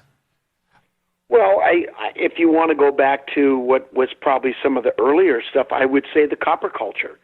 And, I've had arguments with scholars that say, well, there's no evidence that there were people coming here to mine copper. And I go, really? Well, what about the tens of thousands of copper mines that we got holes in the ground here in northern Minnesota, Isle Royal, in the UP of Michigan, and other parts of northern Canada that can be dated back as far as 6,000 to 8,000 years ago. Somebody was digging up there, and the indigenous people say that wasn't us. We didn't do that. And remember, after the glaciers melted back, right? There was native copper just laying on the ground all over the place up in our country here in the Great Lakes region, and down into greater Minnesota. My God, I've got an 85-pound piece downstairs that I got in a collection of agates that I bought from a guy last year This is an 85-pound piece of copper that was found down here southwest of the Twin Cities in Savage, Minnesota. Not in Savage, in Carver, Minnesota, right along the Minnesota river bottoms. And the guy I bought these agates from and this copper piece from worked in the gravel pit. And he used to sit on the belt and grab agates and put them in buckets, and that's what I bought from him. But he told me, he said, this piece of copper, he said, I didn't see it going up the belt. And it went up and it went down into the crusher to crush the stuff down to, the size that they wanted it down to. It seized up the crusher. It just, and it shut it down. And you can see the teeth marks in this piece of copper. I got it downstairs. It's incredible. So that copper that the glaciers picked up from the, Isle Royal, northern Minnesota, Upper Peninsula, Michigan area, following the tract of Lake Superior down all the way to just a few miles away from where I live.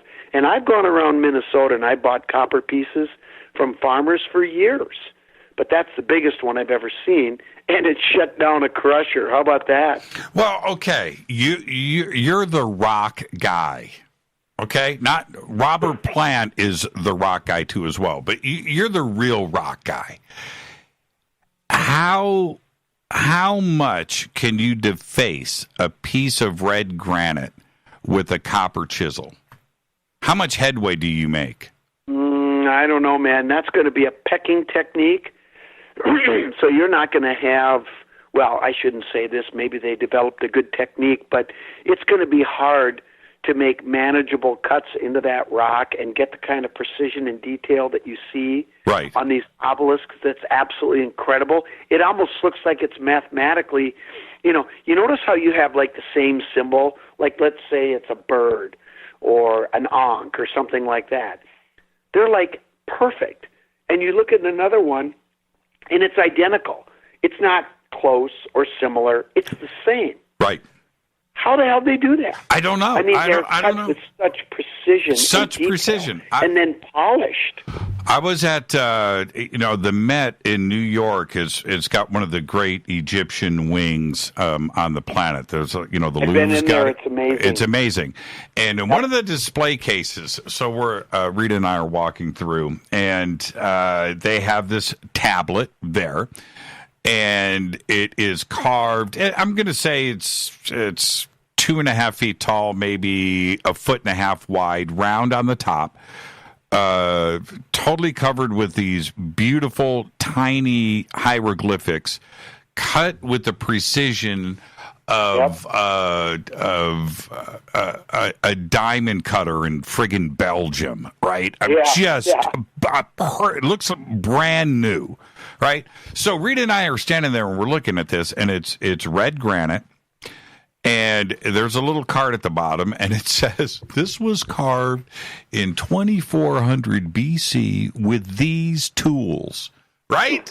Okay, now, and right next, so you're looking, and right next to it is this little copper, looks like a nail, right?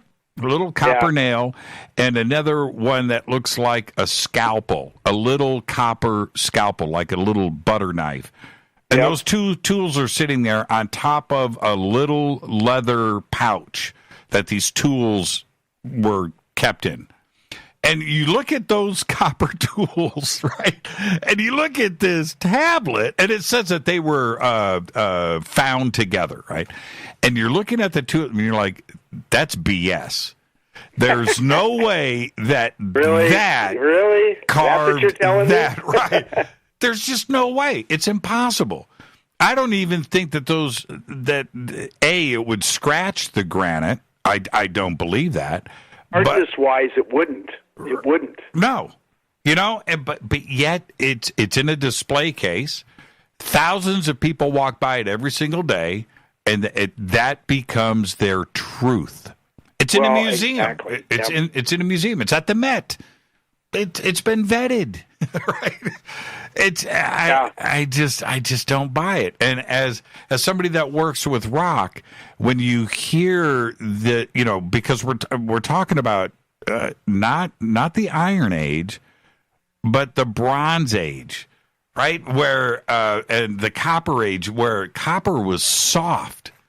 It was soft. The technology of getting it to the point where it is even usable over time didn't come till after that.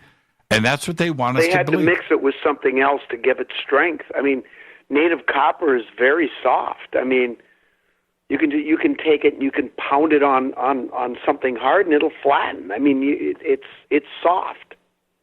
And very malleable, as they say. That very malleable, and the you would have to mix it with in the beginning. I could be wrong here, everybody. Just save the email, but I think it was like arsenic, right? There was something that they added to it in the beginning, and it kind of changed it.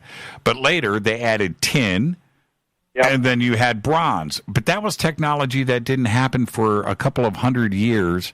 After the alleged dates of... Yeah, but the Bronze Age went for quite a while. That was a harder material. And then, of course, you got zinc and copper to make brass, and that's not a hell of a lot harder, but I just don't think that that's what they... You know what?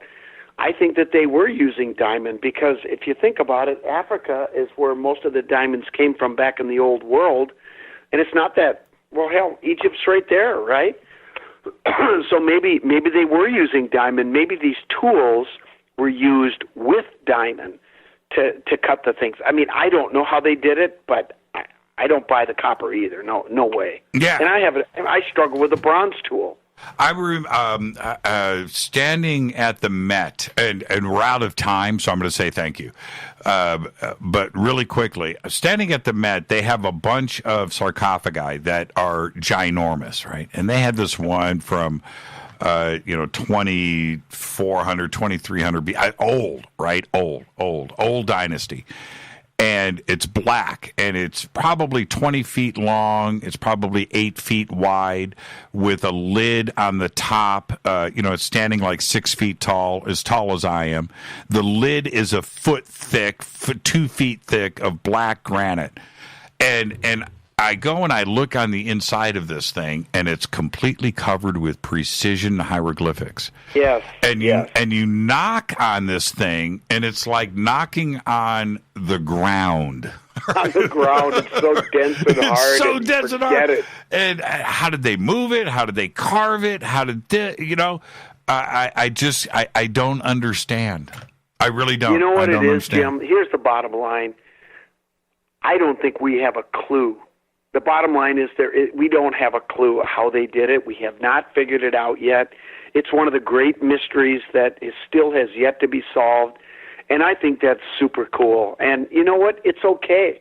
We don't have to have all the answers right now, but you know what? I guess the problem I have is don't give me this sunshine that just doesn't make any sense and try to run that one by me, because I'm not buying it, and I don't buy it. And I think it's okay to say you don't know. I wish more people would say that. And people get mad at me sometimes on the show when we don't get an answer. Right. Well, sometimes the answer is you don't know, and if it is, you need to say it. And this is one of those times. Yeah, look, I can tell you what it's not. It's not chicken bones and copper chisels. Scott, thank you so much, and safe travels to the both of you. We'll see you in 3 short weeks. Yes, I can't wait, and thanks for having me on here. And you did really good, but you're not even close on your guesses. But that's okay. You're still a great guy, and I love you. Yeah, I'll get it out of you with a couple shots of vodka on February 7th. Scott. All right. I'm a cheap date. Let's do it. Thank you so much, my friend.